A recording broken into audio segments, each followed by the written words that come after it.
तुम्हाला जर देव पाहिजे असेल तर तुम्हाला ऐकावं लागेल की देव आपला कसा आहे।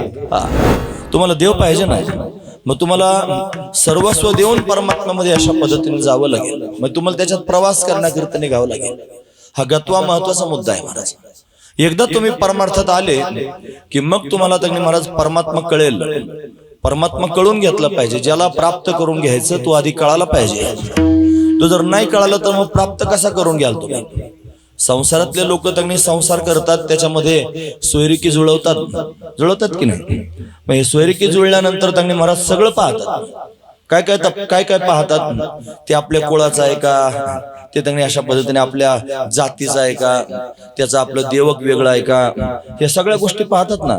मुलगा काय करतो, मुलगी काय करते, हे सगळं पाहिलं जातं। या सगळ्या गोष्टी तुम्हाला कळाल्याशिवाय तुमचं परमात्म्यावर प्रेम होणारच नाही महाराज। सगळ्यात महत्वाचं उगा एखाद्यानं बळजबरीत तुम्हाला सांगितलं तुम्ही देवावर प्रेम करा, देवाची भक्ती करा, असं तुमचं देवावर प्रेम होणार नाही। तर ज्याची प्राप्ती करण्याकरिता तुम्ही निघाले त्याचा तुमचा जर परिचयच नसेल, तो तुम्हाला माहीतच नसेल, तर तो जवळ असला तरी पण तुम्हाला कळणार नाही महाराज। एका माणसानं बांधावरच्या देवाची फार दिवस पूजा केली।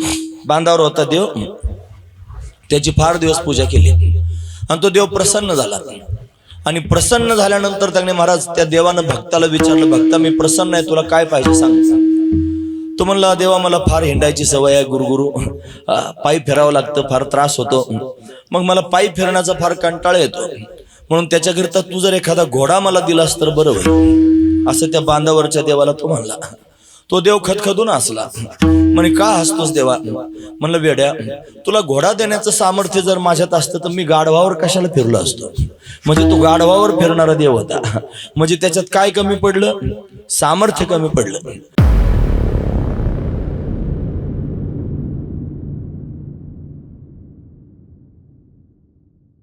श्री संतांच्या माथा चरणावरी साष्टांग हे करी दंडवत, विश्रांती पावलो सांभाळा उत्तरी, वाढले अंतरी प्रेम सुख, अनंत ब्रह्मांडे केरोमे ऐसे धेंडे, तो या गवळी यांचे घरी, उमरा चढता टेका धरी।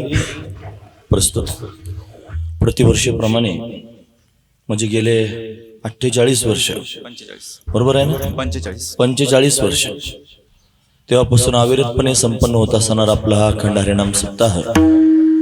या सप्ताहातील असणारी आजची ही काल्याची म्हणजे प्रसादाची असणारी भगवंताची कीर्तन रूपी सेवा ही अकारण करुण वरून आले भक्तकाम कल्पद्रुम भगवान पांडुरंग परमात्म्याच्या अथांग करुणेनं, त्याच्या दयेनं या सर्व संयोजक मंडळींच्या माध्यमातून आदरणीय हरिभक्तीपरायण श्री बाळशीराम बाबा त्यांच्या फार जास्त प्रयत्नातून आमच्या वाटेला आलेले आहे। सेवेकरिता निवडलेला अभंग जगद्गुरु तुकोबारायांचा आहे। अभंग सुद्धा बाबांनी सुचवलेला आहे। इथं आल्यावरती मला एक चरण त्यांनी सांगितलं की हे चरण आहे अभंगातलं, हाच अभंग चिंतनाकरिता घ्या। चांगलं वाटलं। आमच्या आवडीचा अभंग या परिसरात बऱ्याच वेळेला घेतलेला अभंग आहे, तर आता त्यांची इच्छा आहे तो अभंग त्यांनी ऐकायचा। फार चांगला अभंग आहे। नाही तर मी ठरवून आलो होतो निगमाचे वन गोड असणारा अभंग होता। या अभंगातही तसंच चिंतन आहे, म्हणून काय तुकोबाराय वर्णन करून सांगतात, भगवान एवढा व्यापक आहे की अनंत ब्रह्मांड त्याच्या एका रोमात राहतात।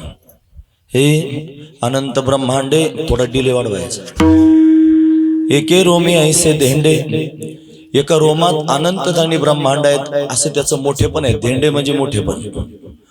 आणि एवढा मोठा असणारा परमात्मा तो या सामान्य गवळ्यांच्या घरी आणि लीला करतो आहे आणि रांगताना अशा पद्धतीने उंबरा चढताना आधार घेऊन उभा राहतोय।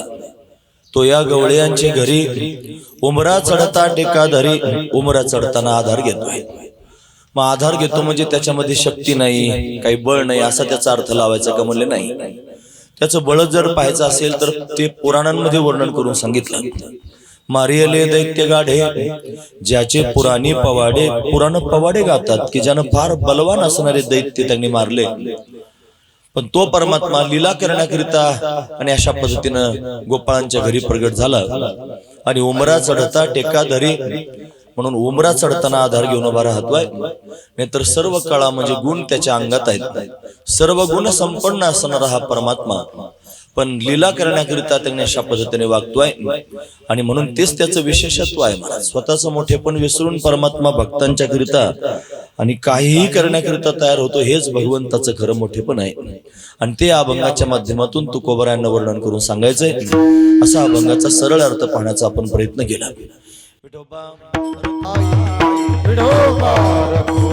अनंत ब्रह्मांडे एके रोमे ऐसे धेंडे, तो या गवळी घरी उमरा चढता टेका धरी. प्रस्तुत आज काल्याचा प्रसंग आहे. काल्याच्या प्रसंगामध्ये भगवंताचं चरित्र सांगायचं असतं. येनकेन प्रकारानं चरित्रात प्रवेश करता आला पाहिजे असा अभंग त्यांनी चिंतना करता निवडावा आणि भगवंताचं चरित्र सांगावं. म्हणून कोणत्या तरी अभंगावर मला चिंतन करायचंच आहे. म्हणून बाबांनी सुचवलेला अभंग फार चांगला अभंग आहे. या अभंगामध्ये भगवंताची विशेष लीला वर्णन करून सांगितलेले आहे. मला वाटतं आता लांडगे मेळ्यात सुद्धा हाच अभंग चिंतना करता घेतला होता. तो अतिशय गोड असणारा अभंग आहे. भगवान श्रीकृष्ण परमात्म्याच्या प्राप्तीकरिताच आपण सर्वजण अट्टहास करतो, पण त्याची प्राप्ती आपल्याला होईल कशी असा प्रश्न सगळ्यांच्या मनात आधी निर्माण झाला पाहिजे. ठीक आहे, या मुद्द्यापर्यंत आपण आलो. फार चांगला मुद्दा आहे महाराज. परमात्म्याची प्राप्ती आपल्याला व्हावी, भगवंताचं दर्शन आपल्याला व्हावं, ही भावना सुद्धा फार दुर्मिळ आहे. सगळ्यांच्याच पोटात निर्माण होत नाही महाराज. ही भगवंताची कृपा झाल्याशिवाय भगवंताच्या प्राप्तीची त्यांनी इच्छा पण निर्माण होत नाही. पण आपल्या अंतःकरणामध्ये पवित्र भाव निर्माण झाला की भगवंतांना आपल्याला प्राप्त व्हावं, भगवंतांना आपल्याला भेटावं. मग भगवान जर आपल्याला भेटावा असं वाटत असेल तर मग भगवंताच्या भेटण्याकरिता साधना पण करावी लागेल. बिगर साधनेचा परमात्मा कसा भेटेल? परमात्मा हे साध्य आहे. मग ते साध्य प्राप्त करून घेण्याकरिता साधनेची आवश्यकता असते. म्हणून परमात्मा प्राप्तीकरिता काय साधना केली पाहिजे? सगळ्यात पहिला मुद्दा तुम्ही ऐकतात ना सर्वजण, महत्वाचा मुद्दा सांगतो. सगळ्यात पहिला मुद्दा म्हणजे कृष्ण जाणून घेतला पाहिजे. कृष्ण काय आहे, कृष्ण कसा आहे हे आधी आपण सर्व लोकांनी त्यांनी जाणलं पाहिजे. त्याला जाणण्याकरिता आणि भक्तिशास्त्रामध्ये 2-3 मुद्दे त्यांनी सांगितले मला. सगळ्यात पहिला मुद्दा सांगितला गत्वा.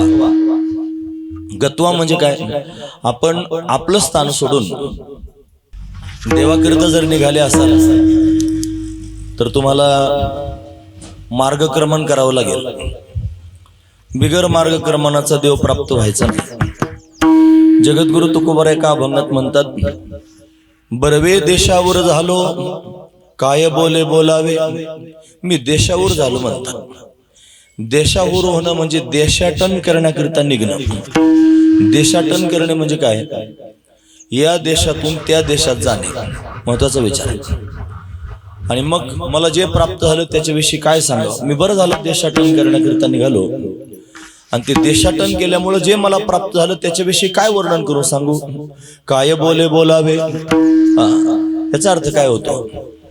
देशाटन करणे म्हणजे एक स्थान सोडून दुसऱ्या स्थानापर्यंत जाणे. आपण आता सध्या संसाराच्या देशात आहोत. संसार देश आहे. या संसाराच्या देशात आपण आहोत आणि आपल्याला परमात्मा प्राप्त करून घ्यायचा आहे. तुम्ही जर संसाराच्या देशात राहिले तर तुम्हाला परमात्मा प्राप्त व्हायचा नाही. तुम्हाला परमात्मा जर प्राप्त करून घ्यायचं असलं तर परमात्म्याच्या देशात जावं लागेल. मग परमात्म्याचा देश कोणता आहे? आपण राहतो तो संसाराचा देश आहे आणि परमात्मा राहतो तो परमार्थ रूपी देश आहे. म्हणजे सगळ्यात आधी परमात्मा प्राप्त करून घेण्याकरिता तुम्हाला परमार्थात यावं लागेल. परमार्थात त्यांनी पदार्पण करावं. याला गत्वा म्हणतात. गत्वा जाणे. म्हणजे त्यांनी आपण परमार्थात गेलं पाहिजे, परमार्थात पदार्पण केलं पाहिजे. काही लोक परमार्थ त्यातले त्यात करतात. त्यांना वाटतं जास्त खोल जायला नको. काय करायचं खोल जाऊन? आपण काय संत महात्मे आहोत का असं म्हणतात ना महाराज लोक. वरचेवर त्यांनी केलं पाहिजे. माळ घातली, घन लावतो, आपण रोज पूजा करतो, रामकृष्ण हरी म्हणतो, बस झालं. याच्यापेक्षा काय पाहिजे? एवढ्यानंच नाही प्राप्त व्हायचं महाराज. एवढंच करून जर त्यांनी थांबत असाल तर तुम्ही गत्वा स्थितीपर्यंत गेले नाही. तुम्हाला देव पाहिजे नाही. मग तुम्हाला सर्वस्व देऊन परमात्म्यामध्ये अशा पद्धतीने जावं लागेल. मग तुम्हाला त्याच्यात प्रवास करण्याकरिता निघावं लागेल. हा गत्वा महत्वाचा मुद्दा आहे महाराज. एकदा तुम्ही परमार्थात आले की मग तुम्हाला त्यांनी महाराज परमात्मा कळेल. परमात्मा कळून घेतला पाहिजे. ज्याला प्राप्त करून घ्यायचं तो आधी कळाला पाहिजे. तो जर नाही कळालं तर मग प्राप्त कसा करून घ्याल तुम्ही? संसारातले लोक त्यांनी संसार करतात, त्याच्यामध्ये सोयरिकी जुळवतात की नाही? मग हे सोयरिकी जुळल्यानंतर त्यांनी महाराज सगळं पाहतात. काय काय पाहतात? ते आपल्या कुळाचं आहे का, ते त्यांनी अशा पद्धतीने आपल्या जातीचं आहे का, त्याचं आपलं देवक वेगळं आहे का, हे सगळ्या गोष्टी पाहतात ना. मुलगा काय करतो, मुलगी काय करते, हे सगळं पाहिलं जातं. कन्यावर येते रूपम माता वित्तम पिता श्रुतम बांधव कुलमिच्छन्ति मिष्टान्नमेचर येतरे जनः. असं त्यांनी प्रत्येक जण कोणत्या ना कोणत्या तरी रीतीनं पाहतो. नवरदेव कसा आहे, नवरदेव काय काम करतो, तो किती शिकलेला आहे, तो त्यांनी पोट भरण्याकरिता सक्षम आहे का, तो आपल्या मुलीला सांभाळू शकतो का, या सगळ्या गोष्टींचा पूर्णपणे निवाडा होतो. आणि मग आपण त्यांनी महाराज बैठक पक्की करतो. हे जसं आहे की नाही, तसं परमात्मा जर प्राप्त करून घ्यायचा असेल तर परमात्मा कसा आहे, परमात्मा कुठे राहतो, परमात्मा कसा त्यांनी महाराज कार्य करतो, परमात्म्याचं स्वरूप काय आहे, परमात्म्याचा स्वभाव कसा आहे, या सगळ्या गोष्टी त्यांनी महाराज तुम्हाला पाहाव्या लागतील. या सगळ्या गोष्टी तुम्हाला कळाल्याशिवाय तुमचं परमात्म्यावर प्रेम होणारच नाही महाराज. सगळ्यात महत्वाचं, उगा एखाद्यानं बळजबरीत तुम्हाला सांगितलं तुम्ही देवावर प्रेम करा आणि देवाची भक्ती करा, असं तुमचं देवावर प्रेम होणार नाही. ज्यावेळेला तुम्हाला देवाचा महिमा कळेल, तुम्हाला देवाचं सामर्थ्य कळेल, तुम्हाला त्यांनी देवाचं विशेषत्व कळेल, त्याचं महिमान तुमच्या चित्तात येईल, त्या दिवशी तुम्ही भगवंतावर प्रेम करायला सुरुवात कराल. मग त्याचं ते महिमान करण्याकरिता आपण काय केलं पाहिजे, आपण त्याचं महिमान करण्याकरिता आणि परमार्थाच्या मार्गात आलं पाहिजे. म्हणून हे परमार्थाच्या मार्गात माणूस सहजासहजी येत नाही. ज्या वेळेला त्याच्या स्वतःच्या मनाची त्याच्यावर कृपा होते, अंतकरणाची कृपा होते, आणि तेव्हा तो परमार्थाच्या मार्गावर येतो. तुम्ही अनेक वेळेला ऐकत असता 4 कृपा असतात की नाही महाराज. अंतकरणाची कृपा पहिली कृपा आहे, पण अंतकरण कृपा होते म्हणजे स्वतःच्या मनाची कृपा होती. मी सांगतो असं नाही, मी प्रमाण सांगतो. ते म्हणतात मनुराजा एक देहपुरी असे नांद तो त्यासी जो घेणारी पुत्र पौत्र सहोदर भारे तेने कृपा केली आम्हावरी गा. त्या मनानं आमच्यावर कृपा केली. मनवनी आलो या देशा, हा देश शब्द इथं आला. कोणत्या देशात आलो आता, परमार्थाच्या देशात आलो. म्हणजे मनानं कृपा केल्याशिवाय मनुष्य परमार्थाच्या देशात यायचा नाही. मनोनी आलो या देशा, नाहीतरी होतो हिंडत दिशा, नाहीतर सगळ्या दिशाच फिरत होतो महाराज. काही सापडत नव्हतं, इकडं जा तिकडं जा, नुसती भटकंतीच मागे होती. नाहीतरी होतो हिंडत दिशा, सर्वत्र फिरत होतो. पण मनानं कृपा केली आणि परमार्थाच्या मार्गावर आलो. म्हणजे आपल्या मनानं ठरवलं की परमात्मा प्राप्त करून घ्यायचा आहे, महत्वाची गोष्ट आहे. त्याच्याशिवाय ते होणं शक्य नाही. का बरं मनाला वाटलं परमात्मा प्राप्त करून घ्यायचा, मनाला देव आवडला, मनानं देवाचा विचार केला ना महाराज. परमार्थात त्यांनी मन आलं, त्याला आवडला महाराज देव. तो त्यांनी मनामध्ये घर करून अशा पद्धतीने बसला. या मनाचं फार चांगलं आहे महाराज. महाराज म्हणतात या मनाचे एक निके जे देखील या गोडीच्या ठाई सोके. या मनाचं एक फार गोष्ट चांगली आहे की त्याला जिथं त्यांनी महाराज आवड लागते ते मन तिथंच अशा पद्धतीने सोकावलं जातं. म्हणून त्यांनी महाराज ते मनाला आवडलं पाहिजे. समुद्र मंथनातून त्यांनी महाराज अनेक रत्न प्रगट झाले. त्या सगळ्या रत्नांमध्ये त्यांनी महाराज भगवती लक्ष्मी प्रगट झाली, कमला माता. ही कमला माता प्रत्यक्ष प्रगट झाली आणि सगळ्या लोकांना वाटायला लागले हे आपल्याला प्राप्त व्हावे. सगळेच लाईनीत होते महाराज. ब्रह्मदेव होता, भगवान शंकर होते, दुर्वासा होते, इंद्र होता, हे सगळे लाईनीत होते. ती वरमाला हातात घेऊन आली. ब्रह्मदेवाकडे त्यांनी महाराज पाहायला लागले, हा सृष्टीला निर्माण करणार आहे, याला जर पती रूपानं त्यांनी महाराज स्वीकारावं. पण हा कामी आहे, स्वतःच्याच पोरीच्या मागे पळाला. हा त्यांनी महाराज अशा पद्धतीनं असा मला कामी पती नको आहे. मग तिनं त्यांनी महाराज इंद्राकडे पाहिलं. हा इंद्र त्यांनी स्वर्गाचा अधिपती आहे, पण संकट आलं की पळकुट्यासारखा पळून जातो. असला पती मला नको आहे. भगवान शंकराकडे पाहिलं, म्हणे फार देव आहेत आणि सगळ्या देवांचे देव आहेत, पण कायम मसन वाटत राहतात. तिथं त्यांनी महाराज काय उपयोग आहे, कायम ते गजचर्म व्याघ्रांबर परिधान केलेले, त्यांचा स्वीकार कसा करावा. आणि म्हणून शंकराकडे सुद्धा पाहिलं नाही. दुर्वासा समोर होते, म्हणे फार चांगले आहेत, तपस्वी आहेत म्हणले, पण कधी शाप देतील सांगता यायचं नाही, म्हणून दुर्वासा नको. असे सगळे रिजेक्ट केले. तिच्या मनातच कोणी भरलं नाही महाराज. तुमच्या लक्षात आलं का? लक्ष्मीच्या मनात कोणी भरलं नाही. तिनं नारायणाकडे पाहिलं महाराज. तो नारायण सर्व गुण संपन्न वाटला. त्याला शंख, चक्र, गदा, पद्म हे सगळं त्यानं धारण केलं. तिनं बारकाईने विचार केला, देव मनात बसण्याकरिता काय करावं लागतं एवढंच सांगतोय. लक्ष्मीच्या मनात, या कमला मातेच्या मनात देव कसा काय बसला? तिने विचार केला, हा गरुडावर त्याने अशा पद्धतीने फिरतो. गरुड म्हणजे काय? मनापेक्षा कितीतरी पटीनं जास्त वेग असणार त्याने गरुड आहे.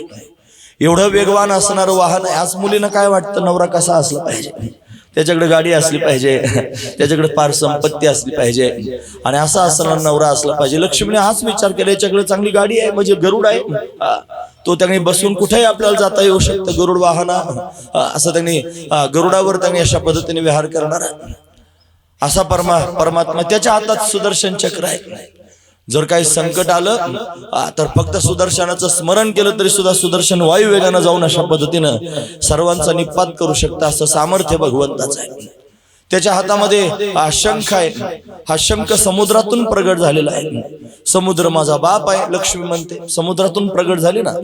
आणि शंख सुद्धा समुद्रातून प्रगट होतो. म्हणजे त्याने हा माझा भाऊ झाला, म्हणजे याला माझ्या भावाविषयी आदर आहे. म्हणजे नवरीला काय वाटतं, आपल्या नवऱ्याला आपल्या भावाविषयी आदर वाटावा म्हणून शंखाविषयी आदर त्यांनी महाराज अशा पद्धतीने वाटतो. याच्या हातामध्ये त्यांनी कौमुदी नावाची गदा आहे. जर एखादा शत्रू समोरून आलाच तर ही गदा जर बसली तर त्याचा चेंदाच होतो महाराज. म्हणून त्यांनी अशा पद्धतीने एवढं सामर्थ्य त्याच्या अंगात आहे. आणि आणखी विशेष असणारा भाव त्यांनी पाहिला की त्याच्या हातामध्ये कमळ आहे. शंख, चक्र, गदा, पद्म कमळ हातात धारण केलेलं आहे. ते कमळ हातात घेऊन आहे परमात्मा. माझं नाव सुद्धा कमळा, आणि तो त्यांनी हा कमळ हातात घेऊन फिरतोय म्हणजे त्याला कमळाचा छंद आहे. म्हणून अशा पद्धतीने एवढ्या पद्धतीने तिने विचार केला. आणखी विचार केला, याला विष्णू म्हणतात. जो चराचरात अशा पद्धतीने व्यापक आहे म्हणून तो विष्णू आहे. तो सगळ्या जगाचं भरण पोषण, पालन पोषण करणारा आहे. म्हणतो त्यांनी महाराज कधी आपल्याला उपाशी राहू देणार नाही. अशा सगळ्या अंगाने त्यांनी अशा पद्धतीने भगवंताचं चिंतन लक्ष्मीने केलं. आणि म्हणून लक्ष्मीचं मन भगवंताच्या ठिकाणी जडलं आणि तिला वाटलं हाच आपला पती प्राप्त व्हावा. महत्वाचा विचार आहे महाराज. मग गेली भगवंताच्या समोर म्हणे, देवा माझ्याशी विवाह करा. ते म्हणले, मी विवाह असा करणार नाही. तो काय कोणाच्या लाईनीत नव्हता, तो आपला एका बाजूला उभा होता. आणि मग तरी सुद्धा त्यांनी ती म्हणते विवाह करा. म्हणले मग करीन विवाह, पण माझे गट आहे. म्हणे काय, तुला कायमस्वरूपी माझ्या पायाजवळ बसून राहावं लागेल, जमेल का? मग तिनं तेवढ्याकरिता बापुडी झाली लक्ष्मी आणि ती त्याच्याशी विवाह करण्याकरिता तयार झाली. पायाजवळ बसेन असं म्हणली. आणि मग त्याने भगवंतानं तिचा स्वीकार केला. ती कायमस्वरूपी पायाजवळ त्यांनी बसलेली आहे. कायमस्वरूपी त्यांनी भगवंताचे चरण तिच्या हातात आहे. आपण म्हणतो पाय लक्ष्मीचे हाती तिसी यावे का कुळती. परमात्म्याला प्राप्त करून घ्यायचं असेल तर लक्ष्मीची विनंती करावी लागते की हे लक्ष्मी माता, तुझे तू भगवंताचे चरण त्यांनी महाराज अशा पद्धतीने कायम धरून आहेस. तूच आमच्याकरिता त्यांनी भगवंताला जागा करून आणि आमची भगवंताची भेट घडून दे. पायाजवळ त्यांनी बसली. एक मन तयार झाले महाराज. न मागे त्याची रमा होय दासी. जो मागत नाही त्याची रमा सुद्धा दासी झाली महाराज. पण असा त्यांनी परमात्मा सर्व गुण संपन्न आहे हे त्यांनी आपल्याला कळालं पाहिजे. हे कधी कळेल? गत्वा, जेव्हा आपण त्यांनी महाराज संसाराचं क्षेत्र सोडून परमार्थाच्या क्षेत्रात पदार्पण करू तेव्हा. आणि अशा पद्धतीनं परमात्म्याचं ते स्वरूप आपल्याला कळालं की मग मात्र त्यांनी आपल्याला भगवंतापर्यंत जाणं सुलभ होऊ शकतं. नाही तर ज्याची प्राप्ती करण्याकरिता तुम्ही निघाले त्याचा तुमचा जर परिचयच नसेल, तो तुम्हाला माहीतच नसेल, तर तो जवळ असला तरी पण तुम्हाला कळणार नाही महाराज. पण आपलं जे आराध्य दैवत आहे ते आराध्य देवतेविषयी आपल्याला पूर्ण त्यांनी त्याचं सामर्थ्य माहित असलं पाहिजे. साखरे महाराज विनोदानं त्यांनी सांगायचे, एका माणसानं बांधावरच्या देवाची फार दिवस पूजा केली.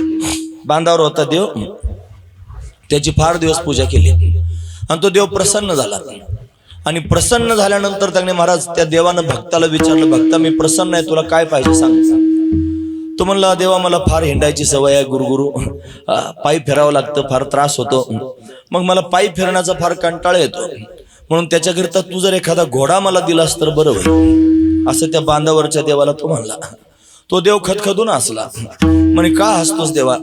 म्हणलं वेड्या, तुला घोडा देण्याचं सामर्थ्य जर माझ्यात असतं तर मी गाढवावर कशाला फिरलो असतो. म्हणजे तो गाढवावर फिरणारा देव होता. म्हणजे त्याच्यात काय कमी पडलं? सामर्थ्य कमी पडलं. म्हणजे याला आधी त्या देवाचं सामर्थ्य माहित नव्हतं म्हणून तर हा त्याला घोडा मागायला गेला. हा महत्वाचा विचार आहे. का याच्याकडे काय कमी पडलं? त्याला जाणणं कमी पडलं. हा महत्वाचा विचार आहे. त्या देवाचं सामर्थ्य कमी पडलं तसं याला देवाचं ज्ञान कमी पडलं. म्हणून आपल्याला भगवंताची प्राप्ती करून घ्यायची, तो कसा असला पाहिजे, त्याचं सामर्थ्य आपल्याला कळालं पाहिजे. मला ते अतिशय समर्थ असणारा परमात्मा श्री अनंता मधुसूदना पद्मनाभा नारायणा जगद्व्यापका जनार्दना आनंद घना अविनाशा, हे सगळं त्याचं सामर्थ्यच आहे. मला एका एका शब्दाचा विस्तार करता येऊ शकतो एवढा समर्थ असणारा परमात्मा आहे. तो परमात्मा त्याने निर्गुण निराकार रूपानं सर्वत्र गच्च भरलेला हे त्याचं स्वरूप आहे. श्रीमद भागवतात त्याचा परिचय त्यांनी करून देताना श्री व्यासदेवजी महाराज वर्णन करून सांगतात. हरे हे सच्चिदानंद रूपाय विश्वोत्पत्त्यादि हेतवे तापत्रय विनाशाय श्री कृष्णाय वयं नमः. हा परिचय आहे त्याचा. तो सच्चिदानंद रूप आहे हे त्याचं स्वरूप आपल्याला कळालं पाहिजे. तुम्हाला कृष्ण पाहिजे ना, मग कृष्णाचं स्वरूप कसं आहे कोणी जर विचारलं तर तुम्हाला सांगता आलं पाहिजे. कृष्ण त्यांनी सत्य स्वरूप आहे, कृष्ण चैतन्य स्वरूप आहे, कृष्ण आनंद स्वरूप आहे. हे कृष्णाचं स्वरूप आहे. महाराज काय काम करतो कृष्ण असं जर कोणी विचारलं तर कृष्ण विश्वाला निर्माण करतो. विश्वोत्पत्त्यादि हेतवे, विश्वाची निर्मिती त्यांनी परमात्मा करू शकतो, त्याच्याशिवाय दुसरा कोणी करू शकत नाही. आपल्याला विश्वातलं काहीच करता येत नाही. महाराज तुम्हाला माती निर्माण करता येत नाही, तुम्हाला पाणी निर्माण करता येत नाही, तुम्हाला वायू निर्माण करता येत नाही, तुम्हाला अग्नी निर्माण करता येत नाही, तुम्हाला आकाश निर्माण करता येत नाही, तुमच्याच्यानं काहीच करता येत नाही. महाराज तुम्ही त्याचे भातुकले आहात, तोच सगळं काय करतो. म्हणून विश्व निर्माण करणारा तो परमात्मा आहे. त्याचा स्वभाव कसा आहे असं जर म्हणलं तर त्याचा स्वभाव त्यांनी महाराज 3 तापांचा नाश करणार आहे. आध्यात्मिक ताप, आधी भौतिक ताप, आधी दैविक ताप, 3 तापांचा नाश करतो. आपण सगळेजण या तापांमध्ये होरपळलेलो आहोत. आपण सगळेजण आध्यात्मिक तापात त्यांनी फिरतो. आध्यात्मिक ताप म्हणजे शारीरिक व्यथा. अनेक प्रकारच्या शारीरिक व्यथा आपल्याला त्यांनी महाराज लागलेल्या असतात, पण आपण त्याच्यामध्ये गुंतून पडतो. आपल्याला कळतच नाही महाराज. आपण फक्त तेवढ्याचीच निवृत्ती करण्याचा प्रयत्न करतो. त्याची आत्यंतिक निवृत्ती ज्ञानाशिवाय होत नाही. ती आत्यंतिक निवृत्ती त्यांनी ज्ञानानंच होते. लयरूप निवृत्ती करण्यामध्ये लोक त्यांनी फसलेले असतात. म्हणून आध्यात्मिक तापात आपण गुंग झालेलो आहोत. दुसरा ताप आहे त्यांनी आधी भौतिक ताप. भौतिक पदार्थांपासून ताप, म्हणजे त्याने एखाद्या वाहनापासून अशा पद्धतीने उपद्रव होतो, वाघ सिंहांपासून उपद्रव होतो. नाहीच कोणी त्यांनी उपद्रव करायला लागला तर एखादा शेजारी भांडायला उठतो. हे त्यांनी महाराज उपद्रवाची लक्षण आहेत, म्हणजे आधी भौतिक ताप आहे. असे 2 प्रकारचे ताप झाले. तिसरा ताप आहे तो म्हणजे त्यांनी महाराज अशा पद्धतीने आधी दैविक ताप, देवतांपासून होणारा ताप. पृथ्वी देव आहे, भूकंप झाला की ताप होतो. वायू देव आहे, सोसाट्यानं त्यांनी वाहू लागलं की गावं उडून नेतो. अग्नी देव आहे महाराज, तो जर त्यांनी भडकला की गावं जाळू शकतो. अशा या सगळ्या देवतांपासून होणारा ताप, या सगळ्या तापांचा नाश करणारा जर कोण असेल त्याचं नाव आहे कृष्ण. तो कृष्ण स्वरूपानं सच्चिदानंद रूप आहे. तो कृष्ण त्यांनी महाराज विश्व निर्माण करणारा हे त्याचं कार्य आहे. आणि तो कृष्ण त्यांनी महाराज आणि 3 तापांचा नाश करतो, हा त्याचा स्वभाव आहे. नवे तो कृष्णच त्यांनी सगळीकडे गच्च भरलेला आहे. त्या कृष्णालाच त्यांनी खेळण्याचा छंद लागला. आणि तो परमात्मा त्यांनी महाराज सच्चिदानंद घन असणारा परमात्मा त्याला अनेक व्हावंसं वाटलं. पण एकोहम बहुश्याम प्रजायैव, आणि म्हणून त्यानं त्यांनी महाराज स्वतःलाच विस्तारित केलं. स्वतः ऊर्णनाभी दृष्टांत दिला जातो. ऊर्णनाभी म्हणजे त्यांनी कोश किडा, कोळी किडा. हा कोळी किडा स्वतःच्या लाळेपासून अशा पद्धतीने जाळं तयार करतो. त्या जाळ्यावर त्यांनी फिरत राहतो. त्याला भक्ष त्याच्यात अडकले की मग ते भक्ष खातो. जर भक्षच नाही सापडले, भूक नाही भागली तर ते परत ते जाळं खाऊन घेतो. म्हणजे तो त्यांनी स्वतःपासून जाळं निर्माण करतो आणि स्वतःमध्ये जाळं त्यांनी विलीन करून घेतो. तसाच ईश्वर आहे महाराज. तो सर्व ठिकाणी गच्च भरलेला आहे. ईशावास्यमिदं सर्वम, ईशावास्य उपनिषद त्यांनी वर्णन करून सांगतो. तो सर्व ठिकाणी गच्च भरलेला आहे. विठ्ठल जळी स्थळी भरला,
देव सर्व ठिकाणी गच्च भरलेला आहे. विठ्ठल जळीस्थळी भरला, रीता ठाव नाही उरला, आजम्या दृष्टीने पाहिला विठ्ठलची विठ्ठल, सर्वत्र विठ्ठलच गच्च भरलेला आहे. महाराज निर्गुण निराकार रूपानं संपूर्ण जगताचं अधिष्ठान विठ्ठलच आहे.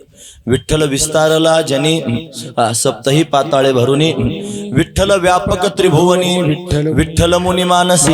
पण विठ्ठलच सर्व ठिकाणी गच्च भरलेला आहे. तो त्यांनी अधिष्ठान रूपानं सर्वांचं जगताचं अधिष्ठानच तो आहे.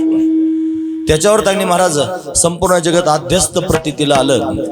तो त्यांनी ईश्वर रूपानं प्रगट झाला आणि ईश्वर त्यांनी महाराज संपूर्ण प्रपंचाला व्याला. प्रसवला विश्वतोची होय सर्व जाणता, तो विठ्ठलच सर्व जगताला त्यांनी प्रगट करणारा झाला. मग त्यानं काय काय प्रगट केलं? त्यानं त्यांनी महाराज हे संपूर्ण विश्व प्रगट केलं. या संपूर्ण विश्वात काय प्रगट केलं? त्यानं अनंत ब्रह्मांड प्रगट केले. श्रीमद भागवतात असंच वर्णन आहे महाराज. म्हणजे राजा परीक्षितानं प्रश्न विचारला श्री शुकदेवजी महाराजांना, महाराज मला हे कळत नाही, ही सृष्टी कशी निर्माण झाली, हिचं पालन कोण करतो, तिचा संहार कसा होतो, हे मला कृपा करून सांगा. मग त्याचं म्हणणं ऐकून श्री शुकदेवांनी शास्त्र सांगायला सुरुवात केली. आणि शास्त्र सांगत असताना त्यांनी एक संवाद सांगितला. म्हणजे तू जसा प्रश्न विचारतोस ना राजा, मला असाच प्रश्न एकदा श्री नारदजी महाराजांनी ब्रह्मदेवाला विचारला होता. मग ब्रह्मदेवानं नारदाला जे त्यांनी उत्तर दिलं ते मी तुला सांगतो. मग ब्रह्मदेवानं नारदाला सांगितलं, नारायण परा वेदा, नारायण परांगजा, नारायण परा लोका, नारायण परामखा. नारायणच सर्व काही त्यांनी झालेलं आहे. म्हणजे संपूर्ण जगताच्या रूपानं नारायणच गच्च भरलेलं आहे. तुम्ही अनेक वेळेला ऐकत असता, कीर्तनात सांगत होते. ते म्हणायचे लोकांच्या समोर प्रश्न विचारायचे, सांगा जगात देव आहे की देवात जग आहे? मग लोक चर्चा करायचे, कोणी म्हणायचं जगात देव आहे, कोणी म्हणायचं देवात जग आहे. आणि मग अशी चर्चा करता करता बाबा म्हणायचे तुमच्या दोघांची पण उत्तर बरोबर आहेत. जगात देव आहे हे म्हणणं योग्य आहे, देवात जग आहे हे म्हणणं योग्य आहे, पण त्याच्यापेक्षा तिसरं उत्तर मला माहिती आहे, जगच देव आहे. म्हणजे संपूर्ण जगच देव आहे. मग तो परमात्माच या जगताच्या रूपानं प्रत्यक्ष त्याने नटलेला आहे. जी नानाविध असणारे रूप भगवंताचीच आहेत. म्हणून त्याला सगुण निराकार असं त्यांनी म्हणतात. जो निर्गुण निराकार परमात्मा आहे तो सगुण निराकार रूपानं अशा पद्धतीने प्रत्यक्ष प्रगट झाला आणि सर्व त्यांनी जगत त्यानं प्रत्यक्ष प्रगट केलं, स्वतःपासून निर्माण केलं. शास्त्राला जर विचारलं तर शास्त्र म्हणतं परमात्मा या जगताला अभिन्न निमित्त आणि उपादान कारण आहे. तो या संपूर्ण जगतामध्ये अभिन्न रूपानं राहतो. तो संपूर्ण जगताचं निमित्त आहे आणि तोच या जगताचं उपादान कारण आहे. असा असणारा तो परमात्मा आहे. मग तो सर्व ठिकाणी व्यापक आहे आणि त्यानंच संपूर्ण जगत निर्माण केलं. त्याची व्याप्ती त्याने महाराज या जगतापेक्षा जास्त मोठी आहे. हे जगत एका अंश हे नसते, तो जगत त्याच्या एका अंशावर त्यांनी महाराज हे जगत पाहायला मिळतं. म्हणजे अनंत ब्रह्मांड आहेत आणि ते त्या भगवंताच्या एका अंशावर आहेत. म्हणजे त्यांनी महाराज तो परमात्मा किती व्यापक आहे, त्याचं व्यापकत्व जर पाहायचं असेल तर हे सगळेचे सगळे जे ब्रह्मांड त्यांनी महाराज पाहायला मिळतात ते सगळे ब्रह्मांड या भगवंताच्या एका रोमात राहतात. असे अनंत ब्रह्मांड एका एका रोमात ज्या परमात्म्याच्या राहतात तो परमात्मा एवढा व्यापक आहे. तुम्ही ऐकतात ना सर्वजण, मी त्याचा परिचय सांगतोय. तुम्हाला जर देव पाहिजे असेल तर तुम्हाला ऐकावं लागेल की देव आपला कसा आहे, तो त्यांनी महाराज स्वरूपानं कसा आहे हे आपण पाहिलं. सच्चिदानंद रूप आहे. त्याचं कार्य काय आपण पाहिलं, तो विश्व निर्माण करणार आहे. त्याचा स्वभाव आपण पाहिला, तो तीन तापांचा नाश करणार आहे. तो त्यांनी महाराज श्रीकृष्ण रूपानं प्रत्यक्ष प्रगट होतो. हे त्याचं सगुण साकार असणारं रूप आहे. हा महत्वाचा विचार आहे. म्हणून निर्गुण निराकार असणारा तो परमात्मा अनंत ब्रह्मांड निर्माण करतो. एवढा व्यापक आहे, त्याच्या एका एका रोमामध्ये अनंत ब्रह्मांड आहेत आणि तोच त्यांनी अनंत ब्रह्मांड रोमामध्ये साठवणारा परमात्मा सगुण साकार होऊन कृष्ण रूपानं सगळ्या भक्तांच्या समोर प्रगट होऊ शकतो. हा भगवंताचा झाला परिचय. अशा अनेक प्रकारानं परमात्म्याला आधी जाणावं आणि मग परमात्म्याच्या प्राप्तीकरिता आणि अट्टहास करावा, हा महत्वाचा विचार आहे. म्हणून त्याचं व्यापकत्व सांगण्याकरिता जगद्गुरु तुकोबर आहे. त्याचं मोठेपण सांगण्याकरिता तुकोबर आहे. त्याची महती सांगण्याकरिता तुकोबर आहे. या अभंगाच्या पहिल्या चरणात अनंत ब्रह्मांडे अनंत ब्रह्मांडे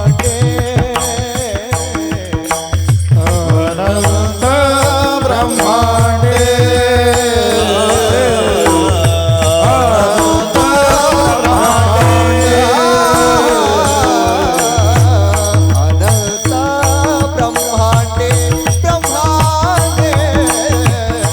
अनंत ब्रह्मांडे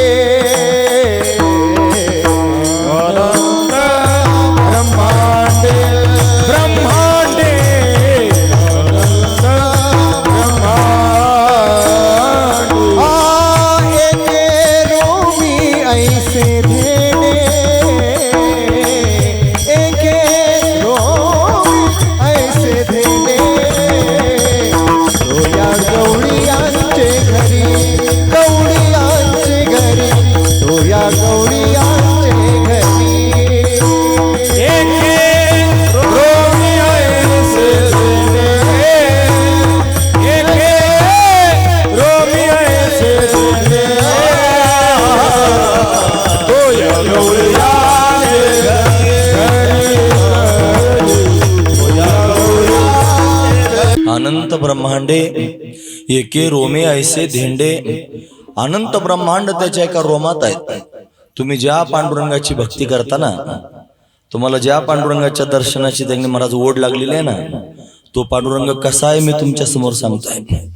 तुमच्या दृष्टीनं पांडुरंग फक्त विटेवरती जर उभा असेल आणि तो फक्त पंढरपुरात राहतो एवढंच तुम्हाला वाटत असेल, तुम्ही फार संकुचित आहात. तुम्ही फार छोटासा विचार करता. तो काय एवढाच नाही महाराज. नाही तर नामदेव महाराजांना तो भेटत होता, विटेवरती दिसत होता. मग काय गरज होती गुरु करायची? गुरुकडे पाठवण्याची गरज काय होती? मग गेले गुरुजींकडे, गुरुजींनी तोंडाने काय उपदेश केलाच नाही, डायरेक्ट कृतीतूनच करून दाखवला. ते पायच देवाच्या पिंडीवर ठेवून झोपले होते. मग ते उचलले पाय दुसरीकडे ठेवले, परत पिंड तयार झाली, परत पाय उचलून ठेवले, परत पिंड तयार झाली. त्यांची पूर्ण प्रदक्षिणा अंगाभोवती झाली, सगळ्या पिंडीच पिंडी झाली. न बोलताच बरंच काय सांगितलं. ते म्हणले अरे देव एका जागेवरच नाही, सगळीकडे. कहा पगडारू देखे अनेरा, देखे तो सब वहीने घेरा. म्हणून पांडुरंगाची श्रीकृष्णाची भक्ती करणाऱ्या लोकांकरता सांगतो, तुम्ही त्याला काय समजता हा महत्वाचा विचार आहे. तुम्ही जर त्याला सामान्य समजत असाल तर तुम्ही सामान्य आहात, महत्वाची गोष्ट आहे. भीष्माचार्यांकडे भगवान आणि धर्मराजाला घेऊन गेला आणि गेल्यानंतर त्यांनी धर्मराजांना सांगितलं. त्यांनी धर्मराजा बरोबर नेऊन भगवंतानं भीष्माचार्यांना सांगितलं, हा जरा उद्विग्न झालेला आहे धर्म, तुम्ही याला तत्वज्ञानाचा उपदेश करा. भीष्माचार्यांनी सगळ्यात पहिला प्रश्न विचारला, धर्मा यानं तुला इथं आणलेलं आहे, ज्यानं तुला इथं आणलंय खरं सांग, तू याला काय समजतोस? तू याला काय समजतोस? तू याला स्वतःचा मामे भाऊ समजतोस की तू याला त्यांनी तुझा मित्र समजतोस की सामान्य गोवळ समजतोस की त्यांनी द्वारकाधीश समजतोस? नेमकं काय समजतोस ते सांग. असं त्यावेळेला बोलायला सुरुवात केली. धर्मराज थोडा विचलित झाला, तुम्हाला काय समजतो काय सांगा. आता तो हेच समजत होता. मग त्याच्याकरिता सांगितलं, हा सामान्य तुला जे वाटतं ना तो हा नाही. मग हा काही सामान्य नाही. येशवै भगवान साक्षात आद्यो नारायण पुमान मोहयन माया लोकम गुडश्चरति वृष्णीषु. हा सामान्य नाही, हा प्रत्यक्ष भगवान आहे. भग म्हणजे गुण. हा सगळ्या गुणांनी युक्त असणारा परमात्मा येशवै भगवान साक्षात आद्यो नारायण पुमान. हा त्यांनी प्रत्यक्ष नारायण आहे. मोहयन माया लोकम, मोहानं त्यांनी महाराज लोकांना गंडवून आणि अशा पद्धतीने वृष्णीवंशामध्ये हा वास्तव्य करतोय. याला सामान्य समजू नको. देवानं सुद्धा गीतेमध्ये स्वतः सांगितलं, अवजानन्ति मां मूढा मानुषीं तनुमाश्रिता. मूढ लोक मला ओळखत नाहीत. का बरं? मी माणसाचं शरीर धारण केलं म्हणून परमात्म्याला एवढं समजू नका. हा परमात्मा एवढा नाही.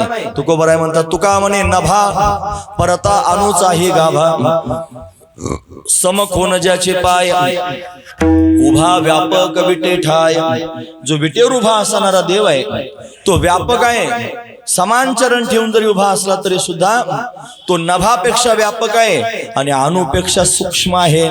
तोच खरा विठ्ठल आहे, तोच खरा श्रीकृष्ण परमात्मा आहे. म्हणून श्रीकृष्ण परमात्म्याला असं जाणल्याशिवाय, तुम्हाला त्याचा महिमा कळाल्याशिवाय तुमचं त्याच्यावर प्रेम जडणार नाही.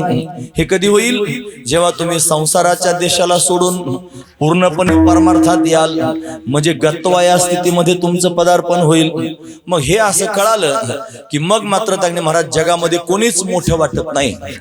जगात कोणाचंच सामर्थ्य त्यांनी दिसत नाही. एकच कळतं, या सगळ्या जगामध्ये सगळ्यात मोठं जर कोण असेल तर माझा देव आहे. या जगामध्ये सगळ्यात समर्थ जर कोण असेल तर माझा देव आहे. या जगामध्ये सगळ्यात सुंदर जर कोण असेल तर माझा देव आहे. असा त्यांनी देवाचा महिमा कळतो. आणि मग दुसऱ्या मुद्द्यात पदार्पण करायचं. त्याचं नाव आहे नत्वा. नत्वा म्हणजे काय? त्याला नमन करायचं. नमन करणं, त्याला शरण जायचं, भगवंताची शरणागती करायची, त्याला आपलं म्हणायचं. नमन कोण कोणासमोर करतो? जिथं आपली भावना, जिथं आपली श्रद्धा जडलेली असते तिथंच आपण पाया पडतो. का कोणाच्या पण पाया पडता तुम्ही? म्हणून कोणाच्या पण पाया पडत नाही. आता ते लांडगे माऊलीच आहेत फक्त. ते सगळ्यांमध्ये देव पाहतात आणि जे दिसल त्याच्या पाया पडतात. तू काय आहेस आणि कसा आहेस मला त्याच्याशी घेणं देणं. एक दंडवती महाराज होते, त्यांचं नावच होतं दंडवती स्वामी. ते त्यांनी माणूस दिसला की दंडवत घालायचे, अशी त्यांची ती सवय होती. म्हणून माणूस दिसला की दंडवत घालायचं. का बरं? त्यांना सगळ्यांमध्ये देवच देव त्यांना अशा पद्धतीने दिसायचा. पण सामर्थ्य पाहून त्यांनी शरण जाणं हे त्यांनी जर करायचं असेल तर समर्थ फक्त भगवानच आहेत. आणि ते पाया पडतात, मग काय चुकीचं आहे की नाही? ते सगळ्यांमध्ये देव पाहून पाया पडतात. आपण सगळे देवाचीच रूप नाहीत का? म्हणून ते देव पाहून पाया पडतात. तो त्यांचा महिमा आहे आणि तो त्यांनी महाराज आपल्याच्यानं होणार नाही महाराज. ते आपण त्यांनी महाराज त्यांच्यासारखा आपल्याकडे त्यांनी गुण नाही आणि ते आपल्याच्यानं होणं शक्य नाही. ते फक्त त्यांनाच जमू शकतं. भगवंताची त्यांच्यावर कृपा आहे म्हणून ते अशा पद्धतीने करतायत. मला एवढंच सांगायचं, नत्वा म्हणजे नत होणे. भगवंताचा महिमा जाणून आपण जर भगवंताला नत झालो आणि मग त्यांनी भगवंताचं भजन करू लागलो, भगवंताचं चिंतन करू लागलो की भगवंताची आपल्यावर कृपा होते महाराज. ही भगवंताची कृपा फार महत्वाची आहे. ही कृपा त्यांनी प्राप्त होते फक्त तुम्ही नमस्कार करायला लागले, फक्त देवळात गेले, पाया पडले, देवाचा महिमा तुम्हाला कळाला म्हणजे परमात्म्याची तुमच्यावर कृपा होते. इथपर्यंतच थांबून चालणार नाही. 2 मुद्दे सांगितले ना मी तुम्हाला विवेकपूर्वक परमार्थात यावं लागेल म्हणजे गत्वा, आणि त्या परमात्म्याला शास्त्राच्या माध्यमातून जाणून त्या परमात्म्याची शरणागती करावी लागेल म्हणजे त्याच्यासमोर नतमस्तक व्हावं लागेल. याला म्हणायचं नत्वा. आणि फक्त नतमस्तक झाल्यानं परमात्मा भेटतो असं नाही. त्याच्या 3रा मुद्दा त्याच्यात पदार्पण करून त्यांनी गेलं पाहिजे. त्याचं नाव आहे दत्वा. हे दत्वा म्हणजे काय? दत्वा म्हणजे देवाला देणे. 2 प्रकारचे परमार्थ करणारे लोक समाजात आहेत. एक घेण्याकरिता परमार्थ करतात आणि एक देण्याकरिता परमार्थ करतात. आपलं कसं आहे? आपलं कीर्तनात तपासून पाहिजे आपला परमार्थ कशा करतात. आपला घेण्याकरिता आहे का देण्याकरिता आहे? बऱ्याच लोकांचा परमार्थ घेण्याकरिताच असतो महाराज, की काहीतरी मिळालं पाहिजे. परमार्थ करायचा, देवदेव करायचं आणि त्याच्यातून काहीतरी मिळवायचं. ते त्यांनी महाराज पाया पडतात, ते अशा पद्धतीनं सगळं काय करतात देवाच्या समोर जाऊन, पण काहीतरी अपेक्षा पोटात ठेव. तिथं जाऊन देवाकडे मागतातच महाराज, काहीतरी मागायचं. काल कथेमध्ये नरसिंह प्राकट्याचा त्यांनी प्रसंग होता. कथा चालू आहे आणि भगवान नरसिंह प्रकट झाले आणि प्रल्हादजी महाराजांवर प्रसन्न होऊन प्रल्हादाला म्हणले, प्रल्हादा तुला काय पाहिजे सांग. ते म्हणले काहीच नाही पाहिजे. अरे पण तरी पण माग, तुला काय पाहिजे? त्यानं काय मागितलं माहिती? तुम्हाला देवा यदि राशी समय कामम वरस्तम वरदर्शभा, हे वर देणाऱ्या भगवंता माझ्यावर प्रसन्न झाला असेल तर एकच वरदान दे.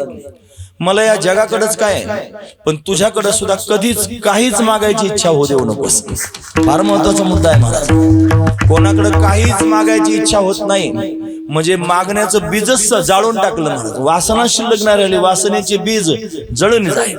बीजच जाळून टाकलं, काही मागायचंच नाही अशी अवस्था त्यांनी निर्माण झाली. भगवंताकडे काही मागण्याकरिता भगवंताची भक्ती करायची नाही. कृष्ण जर पाहिजे असेल तर सांगतो तुम्हाला हे कशा आता उपक्रम काय केला आपण? कृष्ण पाहिजे. काल्याचं कीर्तन कोणाकरता? कृष्ण करता. मी माझा मुद्दा सोडून बाजूला जात नाही. अभंगातलं पहिलं चरण झालं. तुम्ही म्हणाल काय बडबड करायला लागला? काल्याचं कीर्तन आहे कुठून त्यांनी सांगायला लागलं? अभंगच त्या प्रकारचा आहे. अनंत ब्रह्मांड त्याच्या एका रोमात हे सांगण्याकरता मला त्याचं व्यापकत्व सांगायला नको का? म्हणून मी तुमच्या समोर त्याचं व्यापकत्व सांगितलं, तुम्हाला कळालं महाराज. हे कधी कळेल तुम्हाला? जेव्हा तुम्ही परमार्थाच्या देशात याल तेव्हा, आहे की नाही? म्हणून तुम्ही त्यांनी त्या मुद्द्यावर आलेला, मग तुम्हाला परमात्मा कळाला. आता तुम्हाला कळालं परमात्मा समर्थ आहे. माझा आवडीचा अभंग म्हणून दाखवतो. तुकोबारानं देव कळाला महाराज. विचारपूर्वक देवाचं अशा पद्धतीने चिंतन केलं. ते म्हणले तुझं विना काही स्थिर राहे ऐसे नाही. मला कळालंय महाराज, म्हणून तर सारखा सारखा म्हणत राहतो, रोज म्हणतो अभंग कीर्तनात. तुझं विन काही स्थिर राहे ऐसे नाही, कळो आले बहुतारी ते पांडुरंगा माझे चित्ती. हे पांडुरंगा, फार प्रकारानं मला हे कळालेलं आहे की तुझ्या वाचून स्थिर राहण्यासारख्या जगात कोणीच नाही. मग मी काय केलं आता? मोकलोनी आस सर्व भावे झालो दास. मी संपूर्ण त्यांनी आशाच पोटातून काढून टाकली जगाची आणि तुझा दास झाला. हे भगवंताचं दास्यत्व होणं म्हणजे काय करायचं? दास होणं म्हणजे आपलं सर्वस्व त्याला देऊन टाकायचं. याला म्हणतात दत्वा, देऊन टाकणं. तुम्हाला देव पाहिजे असेल तर तुम्हाला घेण्याकरिता परमार्थ करण्याऐवजी देण्याकरिता परमार्थ करावा लागेल. म्हणजे तुम्हाला देवाला द्यावं लागेल. हा महत्वाचा विचार आहे. जन्मभर त्यांनी टाळ कुटले, धोंबडे फोडले, आणि जर देवाला देण्याची जी इच्छा झाली नाही तर देव प्राप्त व्हायचं नाही. ते फक्त परमार्थाचं नाटक होईल. म्हणून गण लावणारे, माळा घालणारे राहणारे लोक त्यांनी कान उंच करून त्यांनी ऐकलं पाहिजे.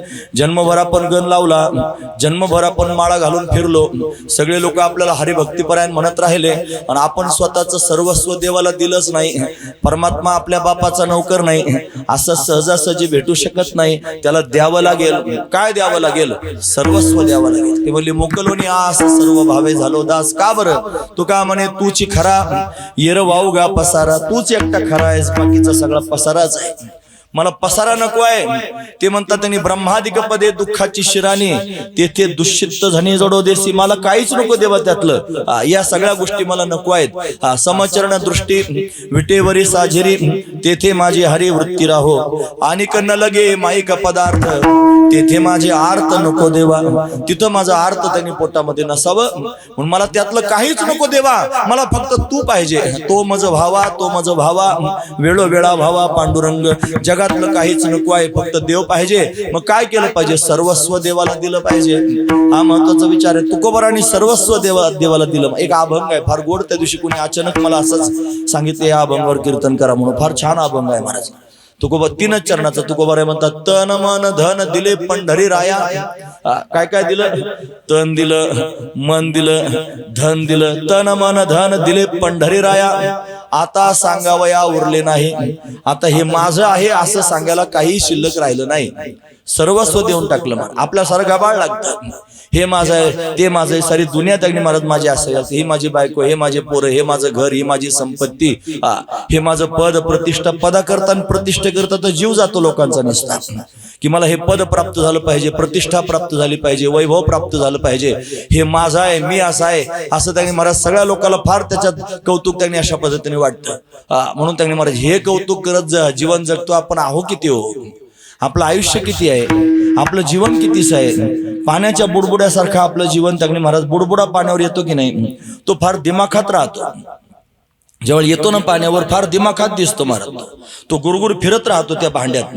ज्या भांड्यात पाणी असतं त्याच्यात बुडबुडा आला की मोठा चांगला असतो, तो त्याच्यात गरगर फिरत राहतो आणि दिमाखात फिरतो. त्याला वाटतं मी म्हणजे माझं साम्राज्यच आहे भांड म्हणजे. किती वेळ राहतो तो बुडबुडा, फटकन फुटला की त्याचं काम होतं महाराज. परत त्याचं कशातच नाव निघत नाही. असं त्यांनी माणसाचं जीवन बुडबुड्यासारखंच आहे. एवढं त्यांनी जीवन जगायचं आणि त्याच्यात त्यांनी अशा पद्धतीने अभिमान अहंकार धारण करायचा. हे माझं, हे माझं, हे माझं असं त्यांनी म्हणत फिरायचं. तुकोबाराय म्हणले आता सांगावया उरले नाही. आता हे माझं आहे असं सांगायला उरलंच नाही. का तर सगळं त्याला देवाला देऊन टाकलं. काय काय दिलं? तन दिलं, मन दिलं, धन दिलं. तन मन धन दिले पंढरी राया, आता सांगावया उरले नाही. त्याचा परिणाम काय झाला ते म्हणतात, आर्तचा आड चिंता नाही मनी आशा, तोडी याला फासा उपाधीचा. अर्थ राहिलं नाही काही. आर्ततेनं भक्ती करणारे भक्त असतात की नाही. माझ्या पोटात काय आर्तता नाही देवा. मला कशाची चाड म्हणजे इच्छा शिल्लक राहिली नाही. ज्यानं सगळं दिलं त्याला काही इच्छा शिल्लक राहील म्हणून काही चाड नाही. आता जर सगळं देवाला देऊन टाकलं मग कशाची चिंता करायची गरज नाही. म्हणजे चिंता नाही आणि कोणत्या प्रकारची आशा शिल्लक राहिली नाही.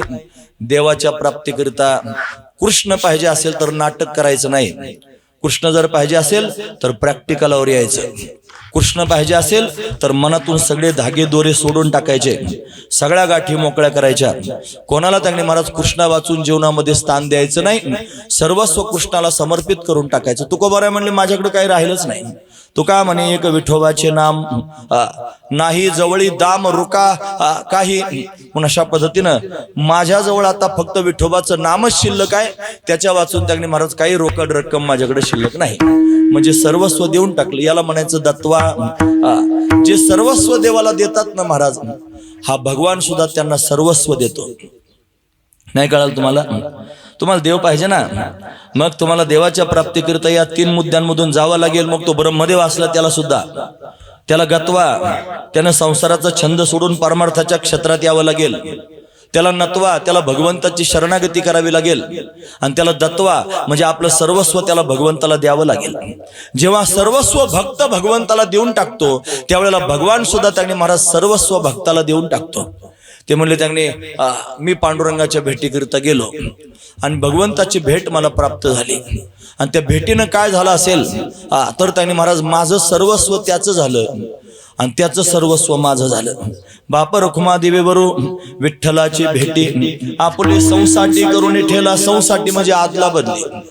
संसाठी म्हणजे साठ लोट. साठ लोट म्हणजे काय कळतं तुम्हाला? 60 लोट होतं लग्न कार्य काय त्याच्यात प्रपंच 60 लोटे असतात ना महाराज. 60 लोट करणे असं 60 लोट केलं. काय केलं? माझं म्हणण्यासारखं जेवढं सगळं होतं तेवढं सगळं देवाला देऊन टाकलं. त्याच्या बदल्यात तुम्हाला काय भेटलं? त्याच्या बदल्यात मला देव भेटला. देव जर प्राप्त करून घ्यायचं असेल तर सगळं गबाळ देवाला देऊन टाकावं लागेल. आपलं जे म्हणण्यासारखं आहे ते सगळं देवाला द्यावं लागेल. याला दत्व असं म्हणतात.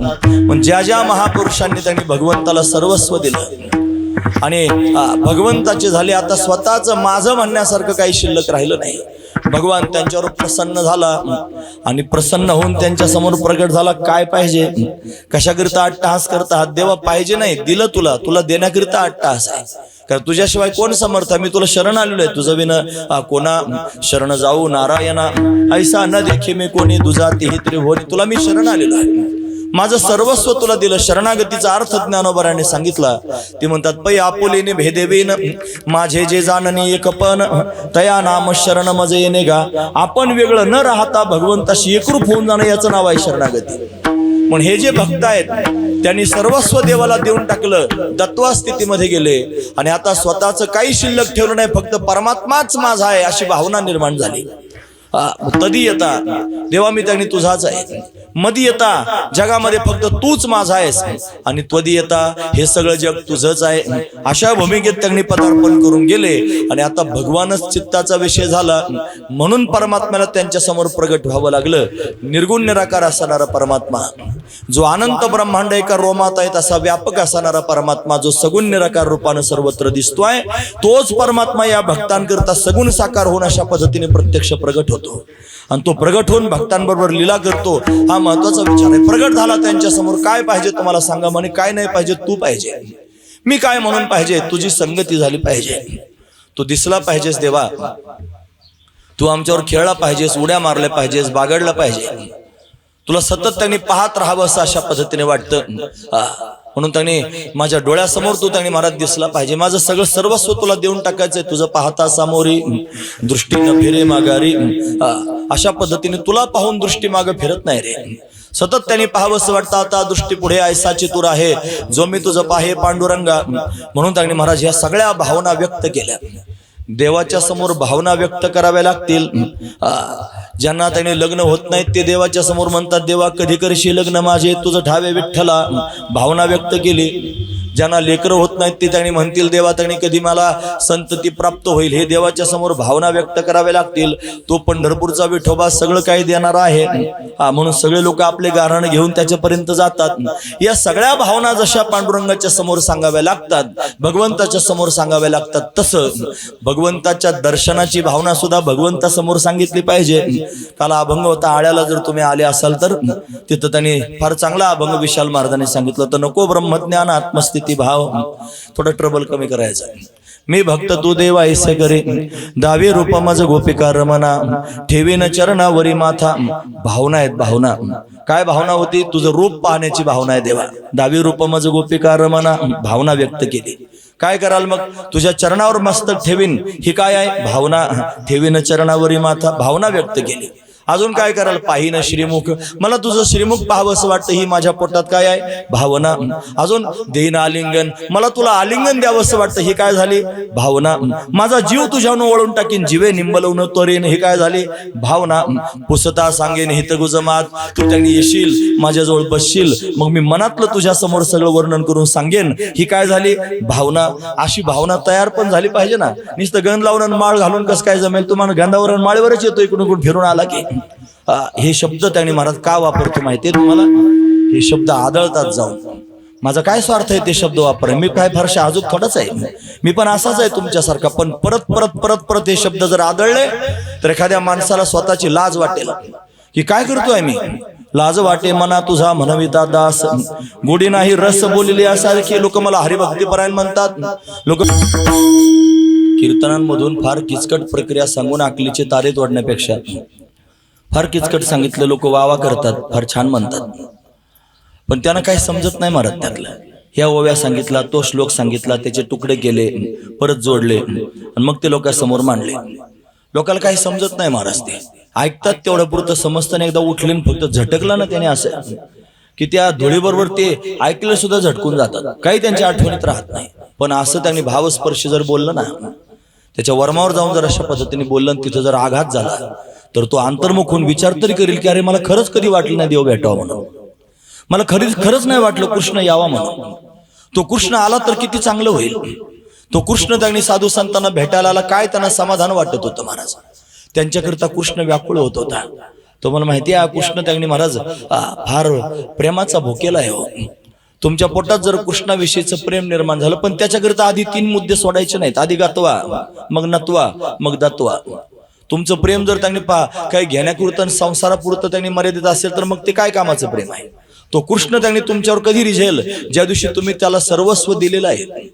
आता तुम्हाला काही अपेक्षा नाही, तुम्हाला काहीच मागायचं नाही कोणाकडं, अशी अपेक्षा, अशी अवस्था तुमच्या चित्ताची झालेली आहे. आणि अशा अवस्थेत जाऊन तुम्ही कृष्णाकरताच कृष्णावर प्रेम करा ना, कृष्ण तुमच्याकरिता भावुक होईल हो. कृष्ण तुमच्याकरिता वेडा होईल, कृष्ण तुमच्याकरिता कासावीस होईल. कृष्ण तुमच्याकरिता त्यांनी वेडा होऊन तुमच्या मागे फिरायला सुरुवात केली, अनेकांच्या मागे फिरला. हा सूरदास बाबाच्या समोर त्यांना दिसत नव्हतं, पण त्यांना दिसत नव्हतं म्हणून काय झालं, त्यांच्या पुढे जाऊन बसत होता. असं हानवटीला हात लावून बसायचं आणि त्यांच्या तोंडाकडे बघून त्यांनी महाराज त्यांचं भजन ऐकायचं. काय भाव आहे, कृष्णाचा भाव सांगतो मी तुम्हाला. कृष्णाच्या मनात, आपल्या मनात तर द्या सोडून, कृष्णाच्या मनातला भाव सांगतो. कृष्ण एवढा त्यांनी वेडा होतो, भक्तांकरता काही करण्याकरिता तयार होतो. असा कृष्णाचा छंद आपल्याला लागला पाहिजे.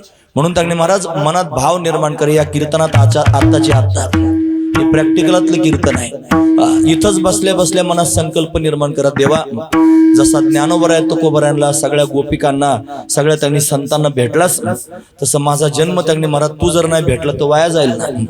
इथं 70, 80 वर्षाचे त्यांनी माणसं माझ्या समोर बसलेले आहेत. तुम्हाला जर नाही देव भेटला तर तुमचा जन्म वायाला जाईल. तुम्ही एरवी पाटीलकी करीत फिरले असाल फार, पण तुम्ही जरी पाटीलकी करीत फिरले आणि तुम्हाला संसारातलं जरी काही फार प्राप्त झालं, तुमच्या मनामध्ये संसाराची आशा नाही सुटली, देवाच्या प्राप्तीची आशा जर जागृत झाली नाही तर जाईल ना महाराज जन्म वायाला. हा महत्वाचा विचार आहे. हे बाबाला हेच सांगत राहतो मी, बाळश्राम बाबाला. गुरुगुरु हिंडत राहायचं नसतं, दम खायचा नाही. एवढी चंचलता, त्या चंचलतेला लिमिट नाही महाराज. काय या वयामध्ये तुमचं काम नाही महाराज हे सगळं करायचं. तुमचं आता एकच काम आहे, जागेवर बसून भगवंताचं चिंतन करायचं. जेव्हा भेटतील तेव्हा मी सांगण्याचा प्रयत्न, मला काय मागं पुढे बोलायचं काम नाही महाराज. मला सापडलं की मी सोडायचं पण काम नाही. त्याला बरोबर त्यांनी महाराज तिथपर्यंत जाऊन पोहोचला पाहिजे माझा निरोप. मी काय चुकीचं सांगत नाही, तुम्ही सगळे ऐकतात. काय चुकीचं वाटतंय की मला, तुम्ही मला अनेक वेळा भेटले. मी काय सांगतो तुम्हाला, भगवंताचं भजन करा, जागेवर बसून भगवंताचं चिंतन करा. तुम्ही इथं बसून जर देवाची आठवण केली तर जगाचा मालक जो त्यांनी अनंत ब्रह्मांड ज्याच्या एका एका रोमात आहेत, तो देव तुमच्याकरिता कासावीस होईल. तो म्हणून मला बाळश्रामाला भेटायला जायचंय. तो माझी आठवण करतोय, त्याच्या जागेवर बसलेला आहे. आता त्याला त्यांनी फिरता येत नाही. तो माझी त्यांनी फार व्याकुळतेनं त्यांनी महाराज वाट पाहतोय, मी त्याला भेटायला गेलं पाहिजे. असं होईल ना महाराज. कशाला त्यांनी या सगळ्या उपाधींमध्ये अडकून पडते. उपाधी मरेपर्यंत सुटायची नाही, शेवटच्या श्वासापर्यंत उपाध्या सुटत नाहीत. आणि त्याच्याकरिता जर अट्टहास करायचं, ते धुरा देऊन टाका पुढच्या कोणाच्या तरी हातामध्ये. तुम्ही भगवंताचं भजन करा, ते भजनच तुम्हाला भगवंतापर्यंत अशा पद्धतीने घेऊन जाईल. हा मौलिक उपदेश आहे. हे फक्त बाळश्राम बाबाचं नाव घेऊन सांगतोय. हे फक्त लक्षपूर्वक आहे का, हे त्यांच्याकरताच नाही, हे त्यांच्याकरताच नाही, हे सगळ्यांकरता आहे, माझ्याकरता सुद्धा आहे. मी निर्णय केलेला आहे. गुरुगुरु फिरून त्यांनी कीर्तन, मी काही प्रपंचाच्या कामाकरता फिरत नाही, अजिबात नाही फिरत प्रपंचाच्या कामाकरता. बरेच कामं असतात, प्रपंचाचे कामं कोणाला नसतात, सगळ्या दुनियाला त्यांनी असतात. मग मला काही प्रपंच नाही का, पण मी प्रपंचाच्या कामाकरता फिरत नाही. कोणी जर मला विचारलं का नाही आलं, मी म्हणतो कीर्तन होतं, मी म्हणतो कथा होती, त्याच्यामुळे मला नाही येता आलं तुमच्याकडं, मिटला प्रश्न. मग मला त्यांनी पारमार्थिक कारण आहेत मला, पण त्याच्यातून सुद्धा मला निवृत्त व्हायचंय. बस किती दिवस त्यांनी करणार आहे, शेवटच्या श्वासापर्यंत लोक त्यांनी मला ऐकत राहतील. फार छान वाटेल, मला पण फार छान वाटेल. असं त्यांनी चांगलं वाटतं महाराज. काय सांगायचं, लोक पाया पडायला लागल्यानंतर लोक पाया पडतात, दंडवत घालतात, बुवा म्हणतात, बाबा म्हणतात, महाराज म्हणतात, पाय घड्या घालतात, आरत्या वळतात आणि उदो करतात. फार तोंडावर स्तुती पण करतात, फार कौतुक करतात. हे सगळं त्यांनी ऐकून काय त्यांनी ऐकणाऱ्याला होत असेल, थोडा विचार करा ना तुम्ही. त्याला असं कौतुक त्यांनी महाराज वाटतं, काय सांगावं, हा महत्वाचा विचार. त्या कौतुकात जर गुंतला तर देव हातात सापडायचा नाही ना. यांच्या कौतुकाचं काय करता महाराज, हे सगळं कौतुक त्यांनी महाराज क्षणभरापुरतच आहे. हे बेगडासारखं, बेगड थोडे दिवस चमकतं, नंतर त्याला त्यांनी महाराज या लोकांना, या समाजाला जर त्यांनी एखादा नवीन त्यांनी दुसरा सापडला की पहिल्याला विसरून जातात हे लोक. हा महत्वाचा विचार आहे. बेगडासारखा त्यांनी समाज आहे, पण हे लक्षात घेतलं पाहिजे आणि थांबलं पाहिजे कुठेतरी, बस भगवंताच्या चिंतना करता. पण सर्वस्व देवाला देऊन त्यांनी भगवंताचं चिंतन करायला लागलात की देव येईल महाराज. आणि देव म्हणेल तुम्हाला काय पाहिजे बाळा सांगणार आहे. मग मात्र त्यांनी भगवंताच्या समोर बोलता येईल, देवा ह्या सगळ्या भावना माझ्या पोटात आहेत, तूच असला पाहिजे, तुझ्याबरोबर अशी त्यांनी लीला मला करता आली पाहिजे, तुझी लीला त्यांनी माझ्याकरिता झाली पाहिजे असं त्यांनी वाटलं पाहिजे ना. फार महत्वाचा विचार आहे. अशा भावना व्यक्त केल्या मग भगवान म्हणला ठीक आहे, तुम्हाला वाटतं ना मी तुमच्यावर खेळावं बागडावं उड्या मारावं, मी येतो म्हणले. कुठे येणार आहेस म्हणे, मी त्यांनी द्वापार युगाच्या शेवटी त्यांनी गोकुळामध्ये येणार आहे, तुम्ही सगळ्यांनी तिथे या. मग सगळे ब्रजभूमीत आले, देवाची वाट पाहू लागले. देवानं पण पृथ्वीवर पापाचा भार झाला म्हणून निमित्त केलं, कंसासारखे त्यांनी दुराचारी जन्माला आले. मग भगवंतानं देवकीच्या घरी त्यांनी अशा पद्धतीनं भगवंताचं प्राकट्य झालं. आधी त्यांनी 6 लेकरं त्यानं मारले, 7वा गर्भ योगमायेनं पळवला. भगवंताला त्यांनी महाराज पाहून वसुदेव देवकीला आनंद झाला, त्यानं बालरूप धारण केलं, टोपलीत घालून त्याला त्यांनी गोकुळामध्ये पोहोचवलं. तिथं कन्या प्रगट झाली होती, तिला त्यांनी इकडे आणलं, तिनं आकांत केला. कंसानं तिला मारण्याचा प्रयत्न केला, तिनं सांगितलं तुला मारणारा माझ्या आधी जन्माला आलेला आहे. मग मात्र गोकुळवासी लोकांना भगवंताच्या येण्याचा फार आनंद झाला. गोकुळातल्या सुखाला अंतपार राहिला नाही. एवढा विलक्षण आनंद गोकुळवासी लोकांच्या जीवनामध्ये त्यांनी आला. भगवंताला पाहण्याकरिताच आले होते. कोण कोण आले होते? आजच्या चिंतनातला मुद्दा गत्वा, ज्याने संसार सोडून परमार्थात पदार्पण केलेलं आहे. नत्वा, ज्यांनी भगवंताची शरणागती केलेली आहे. आणि दत्वा, ज्यांनी सर्वस्व भगवंताला दिलेलं आहे, ते सगळे आले. कोणी गोपाळ झाले, कोणी गोपी झाले, कोणी गोमाता झाले, कोणी वृक्ष पक्षी वानर हरण झाले. आणि सगळेचे सगळे तिथं आले. आणि ते सगळे आले म्हणून हा त्यांच्याकरता वेडा झाला आणि तो स्वतः त्यांच्याकरता तिथपर्यंत आला. मग आता ते जर त्याच्याकरताच आले होते आणि तो आल्यानंतर त्यांना किती समाधान प्राप्त होईल. पण फार आनंदी झाला महाराज, दिव्य आनंद. त्यांनी सर्व लोकांना आनंद झाला. त्या सुखाला त्यांनी पारावार राहिला नाही. गोकुळीच्या सुखा अंतपार नाही लेखा. बाळकृष्णनंदा घरी आनंदला नरनारी, गुढिया तोरणे करती कथा गाती गाणे. तुका म्हणे छंदे येणे वेधिले गोविंदे. गोविंदानं सर्वांना वेधून घेतलं. दुःखाची निवृत्ती सुखाची ती सुख पाहता श्रीमुख गोविंदाचे. भगवंताला पाहून सर्वजण सुखानं विभोर अशा पद्धतीने झालेले आहेत. आणि आता त्यांनी कंसाला मात्र भय निर्माण झालं. या कंसानं भगवंताला मारण्याकरिता पुतनेला पाठवलं. आणि पुतना अनेक दीन दुर्बळांची लेकरं मारत मारत आली महाराज. ती जेव्हा लेकरं मारत मारत आली, भगवंताला कळलं माझ्यामुळं लेकरं मारती आहे. भगवंतानं तिच्यावर मायेचा पगडा टाकला आणि तिला ओढून घेतला आपल्याकडे. फार महत्वाचा विचार आहे. असं ऐकत असताना काही विचार करायचा. काय विचार करायचा? या देवाला मायेचा पडदा टाकून ओढून घेता येतं. या देवाला मायेचा पडदा टाकून ओढून घेता येतं. मग त्याला म्हणा ना तुम्ही सगळ्यांनी, देवा अरे राक्षसांना ओढून घेतोस. मी तर माणूस आहे, पुन्हा हरिभक्तीपराय नाही. सगळे लोक मला बुवा म्हणतात, महाराज म्हणतात. मी त्यांनी परमार्थामध्ये आलेलो आहे. मग ती राक्षसी होती, तिला जर ओढून घेतलंस, मला पण घे ना ओढून. मला माझ्या सामर्थ्यानं तुझ्यापर्यंत येता येत नाही, तू तुझ्या सामर्थ्यानं मला तुझ्यापर्यंत घेऊन जा ना देवा. असं भगवंताला म्हणावं, देवा का रे मला तुझ्यापर्यंत नेत नाहीस? का रे तू मला भेटत नाहीस? का मला दर्शन देत नाहीस? का माझा स्वीकार करत नाही? माझ्यात काय कमी आहे? आणि असू दे ना कमी देवा, मी जीवच आहे ना रे. मी त्यांनी अल्पज्ञ आहे, अल्पशक्तिमान आहे, मी असमर्थ आहे. मी त्यांनी काम क्रोधादी विकारानं भरलेलो आहे. माझे मज कळू येते अवगुण, काय करू मना अनावर. आता आड उभा आहे नारायणा, दया सिंधुपणा साच करी. वाचा वदे परी करणे कठीण, इंद्रिय अधीन झालो देवा. तुका म्हणे तुझा जैसा तैसा दास. मी जसा आहे ना तसं तुझा आहे ना. न धरी उदास माय बापा, मला का उदास धरतोस? त्या पुतनेला त्यांनी माया टाकून ओढून घेतोस, मग मला ओढून घ्यायला काय हरकत आहे? मला पण वेधून घे ना, तुझं करून घे ना, हा म्हणण्याचा त्यांनी भाव आहे. हे सगळ्यांनी म्हणलं पाहिजे, हे सगळ्यांना कळालं पाहिजे, हे सगळ्यांच्या पोटात उतरलं पाहिजे. ज्याला देव पाहिजे आणि देवापर्यंत जाता येत नाही, त्याने हा माझा मुद्दा पोटात साठवा. आणि देवासमोर कधीतरी गेल्यानंतर एकांतात हात जोडून उभे राहा आणि खरोखर म्हणा याला काही पैसे लागत नाहीत. आणि कोण त्यांनी तुम्हाला हसत असेल तो काय तुमचा मालक नाही. तुम्ही मालक आहात स्वतःचे. देवाबरोबर तुम्ही बोलू शकता आणि देवाला सांगू शकता. देवाच्या समोर विनंतीपूर्वक म्हणा, देवा मला तुझ्यापर्यंत येता येत नाही. आता माझं साह्य येथे करावे देवा. तुझी घे सेवा सकळ गोवा गोने, जळवत ती येथे उपजविती अंतराय. सायासाची जोडी माझे तुमचे पाय. आता माझं साह्य येथे करावे देवा.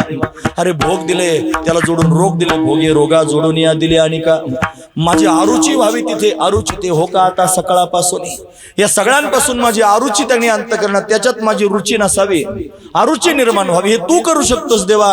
अरे का तू करीत नाही? काय तुझी हीन शक्ती झालीसे दिसे. कागा केविलवाना केलो दिनाचा दिन. देवा का रे अशा पद्धतीनं मला केविलवान करून ठेवलंस. अशी त्यांनी सगळी भावना भगवंताच्या समोर व्यक्त करावी. पुतणीला ओढून घेतलंय. मग ती त्यांनी आली, भगवंताला मारण्याचा प्रयत्न केला. भगवंताने तिचा उद्धार करून टाकला. शोषिली पुतना येणे मोहिले लेकरू, आळी नसंडे बाप रखुमा देवेवरू. पुतना मारल्याची बातमी कंसाला कळली. कंसानं महाबळ पाठवला. तो असुराय पण ब्राह्मणाच्या रूपात आला. त्यानं भगवंताला मारवण्याचा प्रयत्न केला. भगवंताने त्याची विटंबना केली. विटंबेला भट दिला पाठीवरी पाठ. हा त्यांनी महाराज जीवेच मारला नाही, ब्राह्मण होता म्हणून. कपटी या महाबळ भटा दिले पिढेदान. त्याच्या पाठीतच त्यांनी पाठ पडला रक्कन जाऊन. जानवे तुटले, पंचांग फाटले, धोतर गळाले, ढोंगणाचे नागवास कंसाच्या समोर गेला. जाऊ नको. कंस काय ऐकणाऱ्यांपैकी नव्हता. त्याने शकटासूर पाठवला. भगवंतानं लात मारून उद्धारला. त्यानं तृणावर्त पाठवला. भगवंतानं मानगुट पिरगळून अशा पद्धतीने उद्धारून टाकला. असा कन्हैया बाललीला करतोय. या बाललीला करता करता त्याने महाराज हा कन्हैया आता रांगू लागला. तो रांगताना सुद्धा लीला करतोय. फार महत्वाचा विचार आहे महाराज. हा तो त्यांनी महाराज रांगू लागला. तळवे तळहात टेकीत, डाव्या गुडघ्याने रांगत, रंगनी रंगनाथ तो म्या देखील असै. रंगनाथ त्याचं नाव त्यांनी त्याला प्राप्त झालं. रांगता रांगता त्यांनी रांगत रंगणी, चोरीत लोणी, धावणी धरिती गवळणी, बांधिती चरणी देती गारहाणी, यशोदे साजनी, दही दूध भक्षुनी तमाल निळे, नवल केले साजनी कृष्ण आळवा. असा त्यांनी महाराज हा कन्हैया तो लीला करू लागला. त्याला रांगता रांगता त्यांनी लीला करतोय. त्याला आता आणि यशोदेच्या घरातून त्यांनी गोपिकांच्या घरामध्ये त्यांनी महाराज जायचं आहे. का बरं त्यांच्या घरात त्यांनी फिरायचं? घरात काही कमी आहे का त्याच्या खायला? पण ते सामान्य नाहीत. तो जसा सामान्य नाही, तो त्यांनी जगाचा मालक आहे. त्याचं सगळं वर्णन आपण आता ऐकलं. तो त्यांनी निर्गुण निराकार आहे, तो सगुण निराकार आहे. त्याच्या एका रोमात अनंत ब्रह्मांड आहेत, असं त्याचं व्यापकत्व आहे. तो सगुण साकार होऊन भक्तांच्या समोर आलेला आहे. असा समर्थ असणारा परमात्मा, सर्व व्यापक असणारा परमात्मा, तो परमात्मा. आणि हे त्यांनी महाराज गवळे आहेत ना, ते त्याच्याकरिता आलेले आहेत. कसे आलेले आहेत? ते 3 मुद्दे चित्तातून जाऊ द्यायचे नाहीत. या 3 मुद्द्यांना घेऊन आलेले आहेत. ते सामान्य नाहीत. एवढा त्याग त्यांनी केलेला आहे. आपण काय त्याग करतो महाराज? आपल्या जीवनामध्ये काय त्याग आहे? त्याने सर्वस्व देवाला देऊन टाकलं, मग त्या स्थितीमध्ये आले. आणि म्हणून हा परमात्मा त्यांच्यावर रिझला.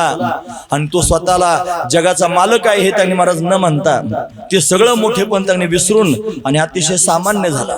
आणि बाल लीला करू लागला. कशा लीला करू लागला? त्यांना आवडतील अशा लीला करू लागला. त्यांना प्रेम प्रगट होईल अशा लीला करू लागला. त्यांच्या मनाला भावतील अशा लीला करू लागला. त्यांना आपलेपण निर्माण होईल अशा पद्धतीच्या लीला करू लागला. त्यांना आकृष्ट करून घेण्याकरिता लीला करू लागला. काय लीला करू लागला? अरे ज्याच्या अनंत ब्रह्मांड एका एका रोमात राहतात तो परमात्मा. आणि या त्यांनी महाराज सामान्य असणाऱ्या गवळ्यांच्या घरी, त्यांच्या घरात घुसताना त्यांनी महाराज उमरा चढू लागला. आणि उमरा चढताना त्यांनी महाराज आधार घेऊ लागला. हे त्याचं मोठं या गौरीया घरी, ओ या गौरीया घरी,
अनंत ब्रह्मांडे एके रोमी ऐसे ज्यांनी तदीयता त्वदीयता मदीयता ही अवस्था प्राप्त करून घेतलेली आहे. या गवळ्यांच्या घरी, या म्हणजे कोणत्या, ज्यांना आता देवाशिवाय दुसरं कोणी नाही, या गवळ्यांच्या घरी. या गवळ्यांच्या घरी म्हणजे कोणत्या गवळ्यांच्या घरी, ज्यांना त्यांनी महाराज देवाशिवाय चैन पडत नाही, देव पाहिल्याशिवाय आता करमत नाही, देवाचं ऐकल्याशिवाय त्यांनी बरं वाटत नाही, देवाशिवाय अन्न गोड लागत नाही, देवाशिवाय झोप येत नाही, देवाशिवाय दुसरं काही बोलावं असं वाटत नाही, अशी ज्यांची अवस्था झालेली आहे, या गवळे यांच्या घरी असे गवळे आहेत. महाराज देव काय उगाच येतो का, काय रस्त्यावर पडलेला आहे आणि तो त्यांनी आला या सोक्का कोणाच्या पण मागे फिरायला लागला. अहो क्वचित महात्मे सापडतात ना महाराज. साधो नवीन सर्वत्रम चंदने वने वने, म्हणून त्यांनी साधू काय सर्वत्र असतो का, हा साधू दुर्मिळ आहे. तो त्यांनी महाराज या स्थितीत गेलेला आहे. या स्थितीमध्ये असणारे द्वापार युगामध्ये सगळेच गोळा झाले एकत्र आणि ते गवळ्यांच्या रूपानं प्रगट झाले, गोपिकांच्या रूपानं प्रगट झाले आणि भगवंताच्या ठिकाणी अनन्य झाले. त्यांना कृष्णाशिवाय आता दुसरं काहीच नाही महाराज. कृष्ण त्यांचा त्यांनी महाराज माता झालेला आहे, कृष्ण त्यांचा पिता झालेला आहे, कृष्ण त्यांचा बहीण बंधू चुलता झालेला आहे, कृष्णच त्यांचं सर्व, कृष्णच त्यांचं जन झालेलं आहे. त्यांच्या दृष्टीनं कृष्णच सगळीकडे दिसतो. ते म्हणतात कहा पगडारू देखे आनेरा, देखे तो सब वहीने घेरा, सगळीकडे कृष्णच कृष्ण. मग त्यांनी कृष्ण वाचून काही राहिलं नाही शिल्लक. अशी ज्यांची अवस्था झालेली आहे, या गवळे यांच्या घरी भौतिक दृष्टिकोनातून जर पाहिलं तर ते त्यांनी अतिशय गरीब घरचे आहेत. हातावरचं पोट आहे, दिवसभर गाई वळायच्या, दूध त्यांनी संध्याकाळी काढायचं, दुसऱ्या दिवशी गोपिकांनी विकायला न्यायचं. म्हणजे गवळ्यांनी गोमातेचा सांभाळ करायचा, त्यांना गवत त्यांनी खाऊ घालून आणायचं आणि त्यांनी धार काढायची, गोपिकांनी दुसऱ्या दिवशी बाजाराला घेऊन जायचं. त्याच्यातून जेवढी रक्कम येईल त्याच्यावर आपला प्रपंच चालवायचा. म्हणजे गरीब घरचे त्यांनी आहेत. असे असणारे हे गवळी आणि तो असा समर्थ आहे, एवढा व्यापक आहे. आणि तो असणारा परमात्मा या गवळी यांच्या घरी, अशा सामान्य गवळ्यांच्या घरी काय करतोय, उंबरा चढता टेका धरी. त्यांच्या घरात त्यांनी अशा पद्धतीने जायचंय. मग उंबरा चढून जायचं ना, मग घाई घाई जाता येत नाही, म्हणून आधार घेऊन उभा राहतोय. सगळ्या जगाला ज्याचा आधार आहे तो, सगळं जग ज्याच्या आधारावर उभा आहे तो, जो सर्व जगाचं जीवन सूत्र आहे तो परमात्मा. आणि या गवळ्यांच्या घरी उंबऱ्याचा आधार घेऊन अशा पद्धतीने उभा राहतोय. म्हणून उंबरा चढता टेका धरी, म्हणून तो आता आधार घेऊन उभा राहतो. सगळ्या लोकांना वाटत असेल त्यानं ते आपलं रूप त्यांनी महाराज दिव्यत्व सोडून दिलं, तो सामान्य झाला. सामान्य नाही, त्याच्यात फार बळ आहे महाराज. त्याच्या एका भुरकुटीच्या इशारानं ब्रह्मांडांची उलथापालथ होऊ शकते. फार मोठे मोठे दैत्य अशा पद्धतीने त्यानं मारले महाराज. तुम्ही पुराण पहा म्हणजे तुमच्या लक्षात येईल की त्यानं किती किती मोठे मोठे दैत्य मारले महाराज. तुम्ही जर ते देवीचं चरित्र वाचलं ना तर त्याच्यामध्ये यानं मधुकैटभ मारले. ते मधुकैटभ, त्याच्या कानाच्या मळापासून 2 दैत्य तयार झाले, ते मधु आणि कैटभ. ते त्यांनी सप्तशतीत तुम्हाला वाचायला मिळालं असेल. देवी भागवतात आहे, सप्तशतीत आहे. आणि ते फार उन्मत्त झाले. मग त्यांनी प्रसन्न करून घेतलं देवाला. म्हणे काय आमचा मृत्यूच होऊ नये, म्हणजे तुम्हाला मारावं लागेल. मग सगळीकडे पाणीच पाणी पाहत होते. युद्ध केलं देवानं त्यांच्याबरोबर, हरतच नव्हते महाराज दोघे. देव पण त्यांनी महाराज थकला. मग त्यांना म्हणले तुम्ही फार समर्थ आहात, मी प्रसन्न झालो, मागा तुम्हाला काय वरदान पाहिजे. ते म्हणे तुला मारायचंच असेल तर अशा ठिकाणी मार जिथं पाणी नसेल. मग भगवंताने एवढं विशाल रूप धारण केलं आणि ते 2 त्यांनी महाराज दैत्य घेतले, चिलटासारखे आपल्या मांडीवर घेऊन चिरडले आणि अशा पद्धतीने मारले. किती मोठा काय त्याचं व्यापकत्व आहे. तो आता उमरा धरून त्यांनी चढतोय आधार घेऊन. असा एवढा मोठा व्यापक असणारा परमात्मा रे. बलवान असणारे दैत्य, त्यानं गाढे असणारे दैत्य मारले. सगळे पुराण तुम्ही पहा, पुराणांमध्ये त्याचे पवाडे वर्णन करून सांगितलेले आहेत. मारिले दैत्य गाढे, मारिले दैत्य गाढे, मारिले दैत्य गाढे, मारिले मारिले दैत्य गाढे,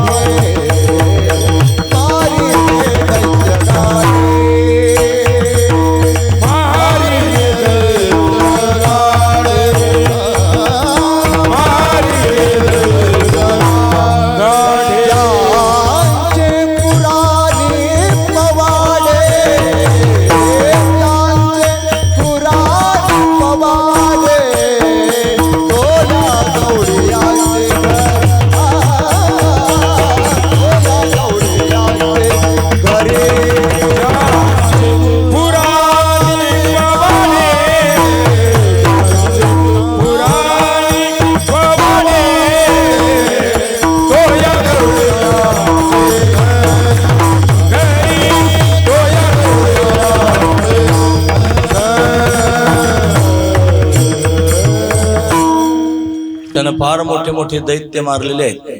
गाढे म्हणजे बलवान दैत्य ज्यानं मारले तो परमात्मा या गवळ्यांच्या घरी त्यांनी महाराज उमरा चढता टेकाधरी म्हणजे काय करतो, त्याचं मोठेपण विसरून तो त्यांनी लहान होतो आणि ते म्हणतील तसं वागायला सुरुवात करतो.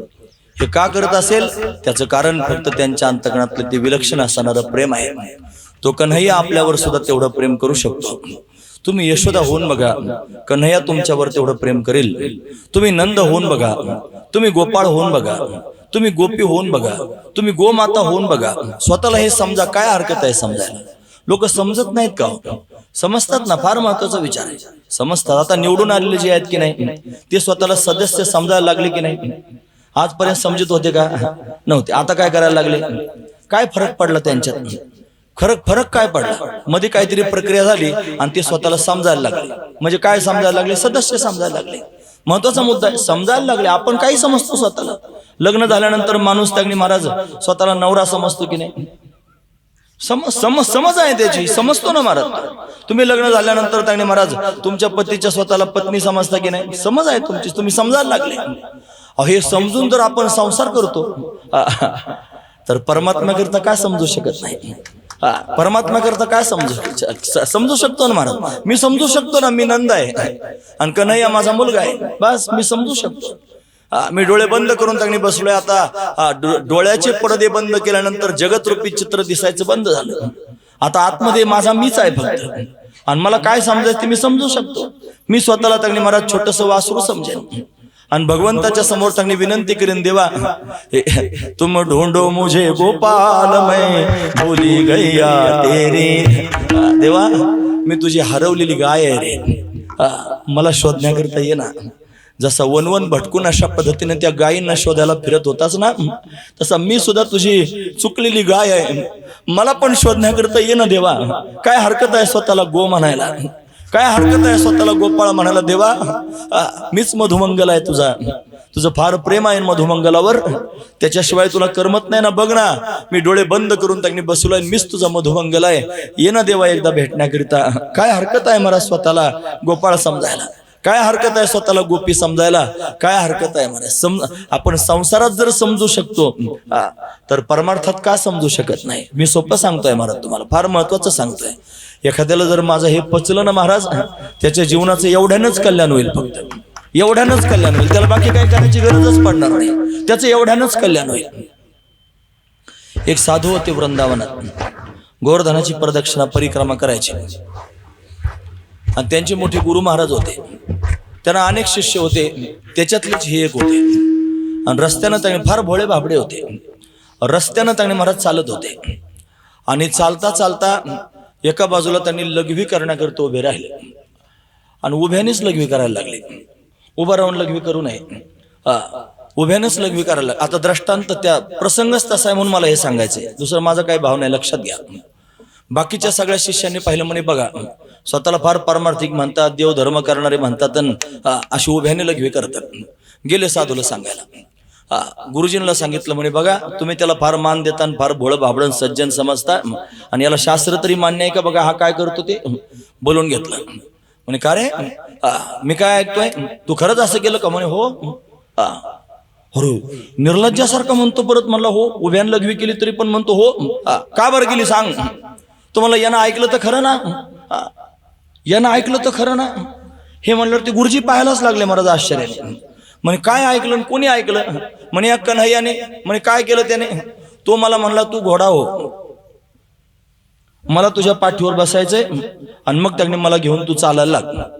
म्हणून तो मला घोडा हो म्हणला, म्हणून मी त्यांनी स्वतःला घोडा समजायला लागलो. घोडा काय बसून लघवी करतो का? नाही कळलं तुम्हाला? अहो समजले ना स्वतःला घोडा. तो देव म्हणला माझा घोडा हो, म्हणून घोडा होऊन त्यांनी त्याला पाठीवर घेतलं.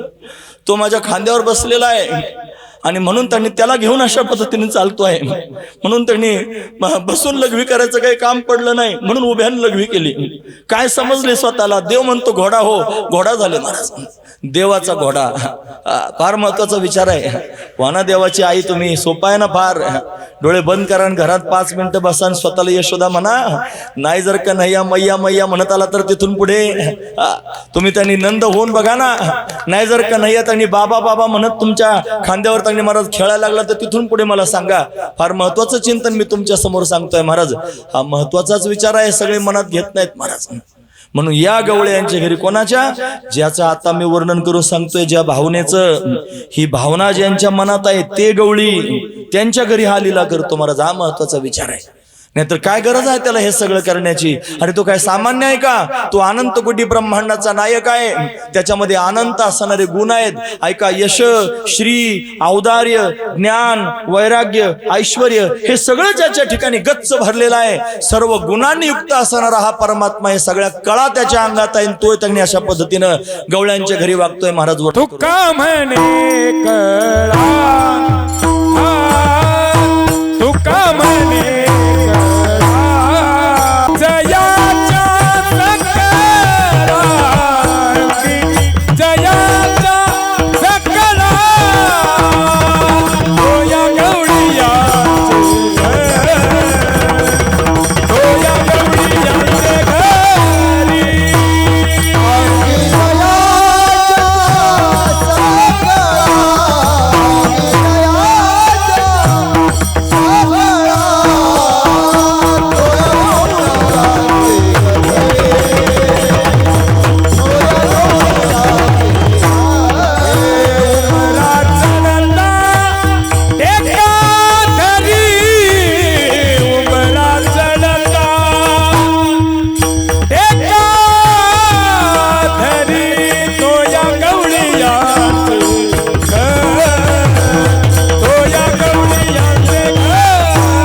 म्हणे कळा अंगी जयाच्या सकळा. सर्व कळा म्हणजे कळा शब्दाचा अर्थ तो गुण.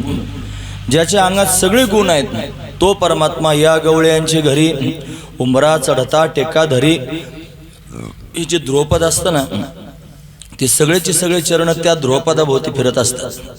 एकदा बघा ना, सगळ्या चरणांना लावून बघा. म्हणले अनंत ब्रह्मांडे एके रोमे ऐसे धेंडे, तो या गवळे यांच्या घरी उंबरा चढता टेका धरी. मारिले दैत्य गाढे ज्याचे पुराणी पवाडे, तो या गवळे यांच्या घरी उंबरा चढता टेका धरी. तुका म्हणे कळा अंगी जयाच्या सकळा, तो या गवळे यांच्या घरी उंबरा चढता टेका धरी. सगळे चरण तज्ञ असे आहेत की त्या चरणांमध्ये भगवंताचा महिमा सांगितला आणि जे ध्रुवपद आहे त्याच्यामध्ये गोपाळांचा महिमा सांगितला. म्हणे या गवळे यांच्या घरी. ते गवळे काय सामान्य आहेत का महाराज? का बरं त्यांच्या घरी त्यांनी अशा पद्धतीने भगवान लीला करतो? त्याचं कारण ते पहिले 5-6 मुद्दे सांगितले ना, ते कधीच विसरायचे नाही. म्हणून आता तुम्ही सगळे कृष्ण प्राप्तीकरिता तयार आहात. तुमच्या सगळ्यांच्या मनात भाव निर्माण झालाय, कृष्ण मला भेटला पाहिजे. मग तुम्हाला काय करावं लागेल? गत्वा. मग तुम्हाला कृष्णाला शरण जावं लागेल. नत्वा. मग तुम्हाला कृष्णाला सर्वस्व द्यावं लागेल. दत्वा. मग तोच त्यांनी फक्त माझा आहे. तदीयता, मदीयता, त्वदीयता या सगळ्या भूमिकांमध्ये जाऊन त्यांनी मला सर्वस्व कृष्णाला देऊन साटलोट करावं लागेल. आपलं सगळं त्याला द्यायचं आणि तो संपूर्णपणे आपल्याला घ्यायचा. हा महत्वाचा विचार तुकोबारांनी सौदाच केला त्याच्याबरोबर. ते म्हणले तुझे पाय माझी डोई ऐसे करी गा भाकदी, पाहता दिसे उफराटे जोडे तै हे भाग्य मोठे. तुझे म्हणजे माझे पाय तुझी डोई, माझे पाय आणि तुझं डोकं देवा. देवाला म्हणायला लागले तुकाराम महाराज, देवा माझे पाय तुझी डोई. कसं वाटतं तुम्हाला ऐकायला? देवा माझे पाय आणि तुझं डोकं, म्हणजे तुझं डोकं त्यांनी माझ्या पायावर ठेव असं त्यांनी अर्थ होतो ना महाराज. माझे पाय तुझी डोई ऐसे करी गा भाकदी, मला वचन दे माझे पाय आणि तुझं डोकं. असं सरळ सरळ पाहिल्यानंतर त्यांनी महाराज चुकीचं वाटतं, पण ते म्हणले पाहता दिसे ओ फराटे. पाहिलं तर उलट दिसतं, पण जोडता आहे भाग्य मोठे. फार मोठं भाग्य जोडलं जाईल. काय भाग्य जोडलं जाईल? कसं काय जोडलं जाईल? मग त्याचा निर्वाळा केला पाहिजे. माझे पाय हे बघ देवा, मी तुझ्या समोर सौदा करण्याकरिता आलेलो आहे. मला काय अपेक्षित आहे? म्हणे काय अपेक्षित आहे? मला तुझ्या चरणांची गरज आहे. मला कशाची गरज आहे? तुझ्या पायाची, तुझ्या चरणांची मला गरज आहे. मग दे ना तुझे चरण. देव मला मग काय देशील त्याच्या बदल्यात? माझं मस्तक देतो म्हणला. तुकोबरा काय म्हणले? माझं मस्तक तुला देऊन टाकतो. म्हणजे त्यांनी महाराज अशा पद्धतीनं हे पाय जर तुम्हाला दिलेस तर या पायावर त्यांनी महाराज आता सध्या हक्क कोणाचा? मग माझा. आणि हे मस्तक मी तुला देणार, म्हणजे या मस्तकावर अधिकार कोणाचा? तुझा. म्हणून आजपासून सौदा पक्का झाला. हे पाय कोणाचे? माझे. आणि मस्तक कोणाचं? तुझं. माझे पाय, तुझी डोई, बस. हे पाय त्यांनी आजपासून माझे झाले आणि मस्तक कोणाचं झालं? तुझं झालं. असं झालं तरच हा अभंग कळेल. असं झालं तरच या अभंगात प्रवेश होईल. असं झालं तरच त्याची लीला कळेल. त्याच्याशिवाय कळणं शक्य नाही महाराज. हा महत्वाचा विचार आहे. नुसता अभंग त्यांनी म्हणलं, नुसता अभंग पाठ केला, नुसत्या अभंगाला चाल लावली, नुसत्या अभंगावर कीर्तन केलं, नुसत्या अभंगावर कीर्तन ऐकलं, एवढ्यानं जमणार नाही. माझे पाय तुझी डोई ऐसे करी का भाकदी, असं ज्या दिवशी होईल आणि त्या दिवशी खऱ्या अर्थानं हा अभंग जीवनामध्ये उतरेल. म्हणून आपलं सगळ्यांचा ठराव पास झाला की आता त्यांनी महाराज आपलं मस्तक कोणाचं? देवाचं. आणि त्याचे पाय कोणाचे? आपले. जर त्याचे पाय आपले करून घ्यायचे असतील तर आपलं मस्तक, म्हणजे शरीरामध्ये सगळ्यात प्रधान भाग कोणता? मस्तक. मस्तक सगळ्यात प्रधान आहे म्हणा. लोक पाया पडतात म्हणजे काय करतात? शरण आलेले लोक डोकं टेकवतात म्हणजे काय करतात? हे माझं त्यांनी मस्तक मी तुझ्या चरणावर आता ठेवतो, म्हणजे मी तुला शरण आलेलो आहे. म्हणजे सर्वस्व देवाला देणे हा त्यातला महत्वाचा भाग आहे. असं सगळ्या गोपाळांनी भगवंताला सर्वस्व दिलं. म्हणून तो या गवळ्यांच्या घरी, कोणत्या गवळ्यांचे? ज्यानं सर्वस्व दिलं त्या गवळ्यांची घरी उंबरा चढता टेका धरी. रांगू लागला, रांगता रांगता उभा राहू लागला, उभा राहता राहता चालू लागला, चालता चालता पळू लागला, मित्रांबरोबर खेळू लागला. त्या सगळ्या मित्रांच्या भावना ऐकून त्यांना समजून त्यांना आनंद देऊ लागला. गोपिकांच्या मनात भाव निर्माण होऊ लागले की किती यशोदा भाग्यवान आहे, तिच्या घरचं लोणी खातो. एक बार मेरे घर आ जाना, मेरा भी माखन खा जाना. मग त्यांच्या मनातले भाव जाणून त्यांच्या घरी लोणी खाण्याकरिता जाऊ लागला. चोरून लोणी खाऊ लागला. गोपिका गाऱ्हाणे सांगण्याकरिता येऊ लागल्या. यशोदेला त्यांनी महाराज ते सण होईरा. मग या गाऱ्हाणे सांगायला येतात म्हणून कन्हैया त्यांच्या खोड्या करू लागला. अनेक प्रकारानं कन्हैयानं अशा पद्धतीनं खोड्या सगळ्या गोपिकांच्या त्यांनी केल्या, गोपाळांच्या केल्या. त्या सगळ्या खोड्या त्यांनी महाराज यशोदा राणीला सहन होईना. त्यानं त्यांनी महाराज कोणाच्या घरात घुसायचं, माठ तरी फोडायचे, कोणाचं पदर तरी ओढायचा, कोणाची वेणी तरी ओढायची. माझा ऐका. कोणाच्या लेकरांना चिमटे तरी घ्यायचे, कोणाच्या घरात जाऊन पोरं झोडून तरी काढायचे. आणि मग त्यांनी अशा पद्धतीने अनेक प्रकारच्या खोड्या करायच्या. कोणाच्या दाढीची वेणीची गाठणच मारून दिली, कोणाच्या गायी सोडून दिल्या आणि तिथं गाढवच नेऊन उभे केले, कोणाच्या म्हाताऱ्याच्या ढेरीवर डेराच नेऊन फोडला. अशा अनेक प्रकारच्या खोड्या कन्हैया करू लागला. या सगळ्याची सगळ्या खोड्या ऐकून अशा पद्धतीनं यशोधरांनी कंटाळली. ती म्हणली किती खोड्या करशील, आता घरी राहण्यासारखा राहिला नाही, उद्या जाई वना, मग रानात जा. मग वनात जाण्याकरिता अशा पद्धतीने निघाला. सगळ्या गोपाळांना बरोबर घेतलं. ते गोपाळ भगवंतावर फार प्रेम करणारे आहेत महाराज. सगळ्या लोकांच्या मनात एकच भावना होती, भगवान आपला राहावा, त्यांना त्याच्या चरणाजवळ आपल्याला ठेवावं. देवा तुझ्या पायाजवळ ठेव, दुसरी काही अपेक्षा नाही. आम्हाला सोडून जाऊ नकोस, दुसरी काही अपेक्षा नाही. तू आमचाच असावा एवढीच अपेक्षा आहे. आम्ही जीवनभर तुझेच असावे एवढीच अपेक्षा आहे. म्हणून त्यांनी महाराज अशी अपेक्षा ज्यांच्या मनात आहे म्हणून तर त्यांच्यावर खेळू लागला.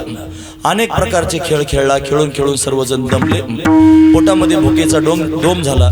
देवा काहीतरी खायला दे म्हणले. मग अशा पद्धतीने खडकावर जाऊन उभा राहिला. पानांचं द्रोण तयार केलं. सर्वांचे शुद्र एकत्र करून त्याचा काला केला. तो काला स्वतःच्या हातानं गोपाळांना भरू लागला. तो प्रसंग भागवतकार वर्णन करून सांगतात. हरी विवरदवेनुम जठर पटयो शृंग वेत्रेचे कक्षे वामे पानो मश्रुण कवलम तत्फलान्यकुलेषु तिष्ठन् मध्ये स्वपरिसुरधो हासयन् नर्म विस्वै स्वर्गे लोके मिषति बभुजे यज्ञ भुक्बाल केले गोपाल कृष्ण भगवान की जय. भगवंतानं काला केला, गोपाळ संतुष्ट झाले. हा प्रसंग इथपर्यंत सांगायचा असतो. आपण त्या मुद्द्यापर्यंत आलेलो आहोत. काला दोघांमध्ये होतो, देव आणि भक्तांमध्ये. कीर्तनामध्ये देव उभाच असतो. भक्तांची आवश्यकता आहे. कोण्या भक्तांबरोबर भगवान काला करतो? निक्या वैष्णवांबरोबर. निके वैष्णव ज्ञानोबर आहेत, तुकोबर आहेत. मोठ्या प्रेमाने त्यांचं चिंतन करून पुढील प्रसंग पाहूया. ज्ञानेश्वर जगद्गुरु शंकराचार्य ज्ञानोबा तुकाराम आद्य जगद्गुरु शंकराचार्य ज्ञानोबा तुकाराम आद्य जगद्गुरु शंकराचार्य ज्ञानोबा तुकाराम आद्य जगद्गुरु शंकराचार्य ज्ञानोबा तुकाराम शुक सनकादिक नारद तुंबर ज्ञानोबा तुकाराम आद्य जगद्गुरु शंकराचार्य ज्ञानोबा तुकाराम आद्य जगद्गुरु शंकराचार्य ज्ञानोबा तुकाराम आद्य जगद्गुरु शंकराचार्य ज्ञानोबा तुकाराम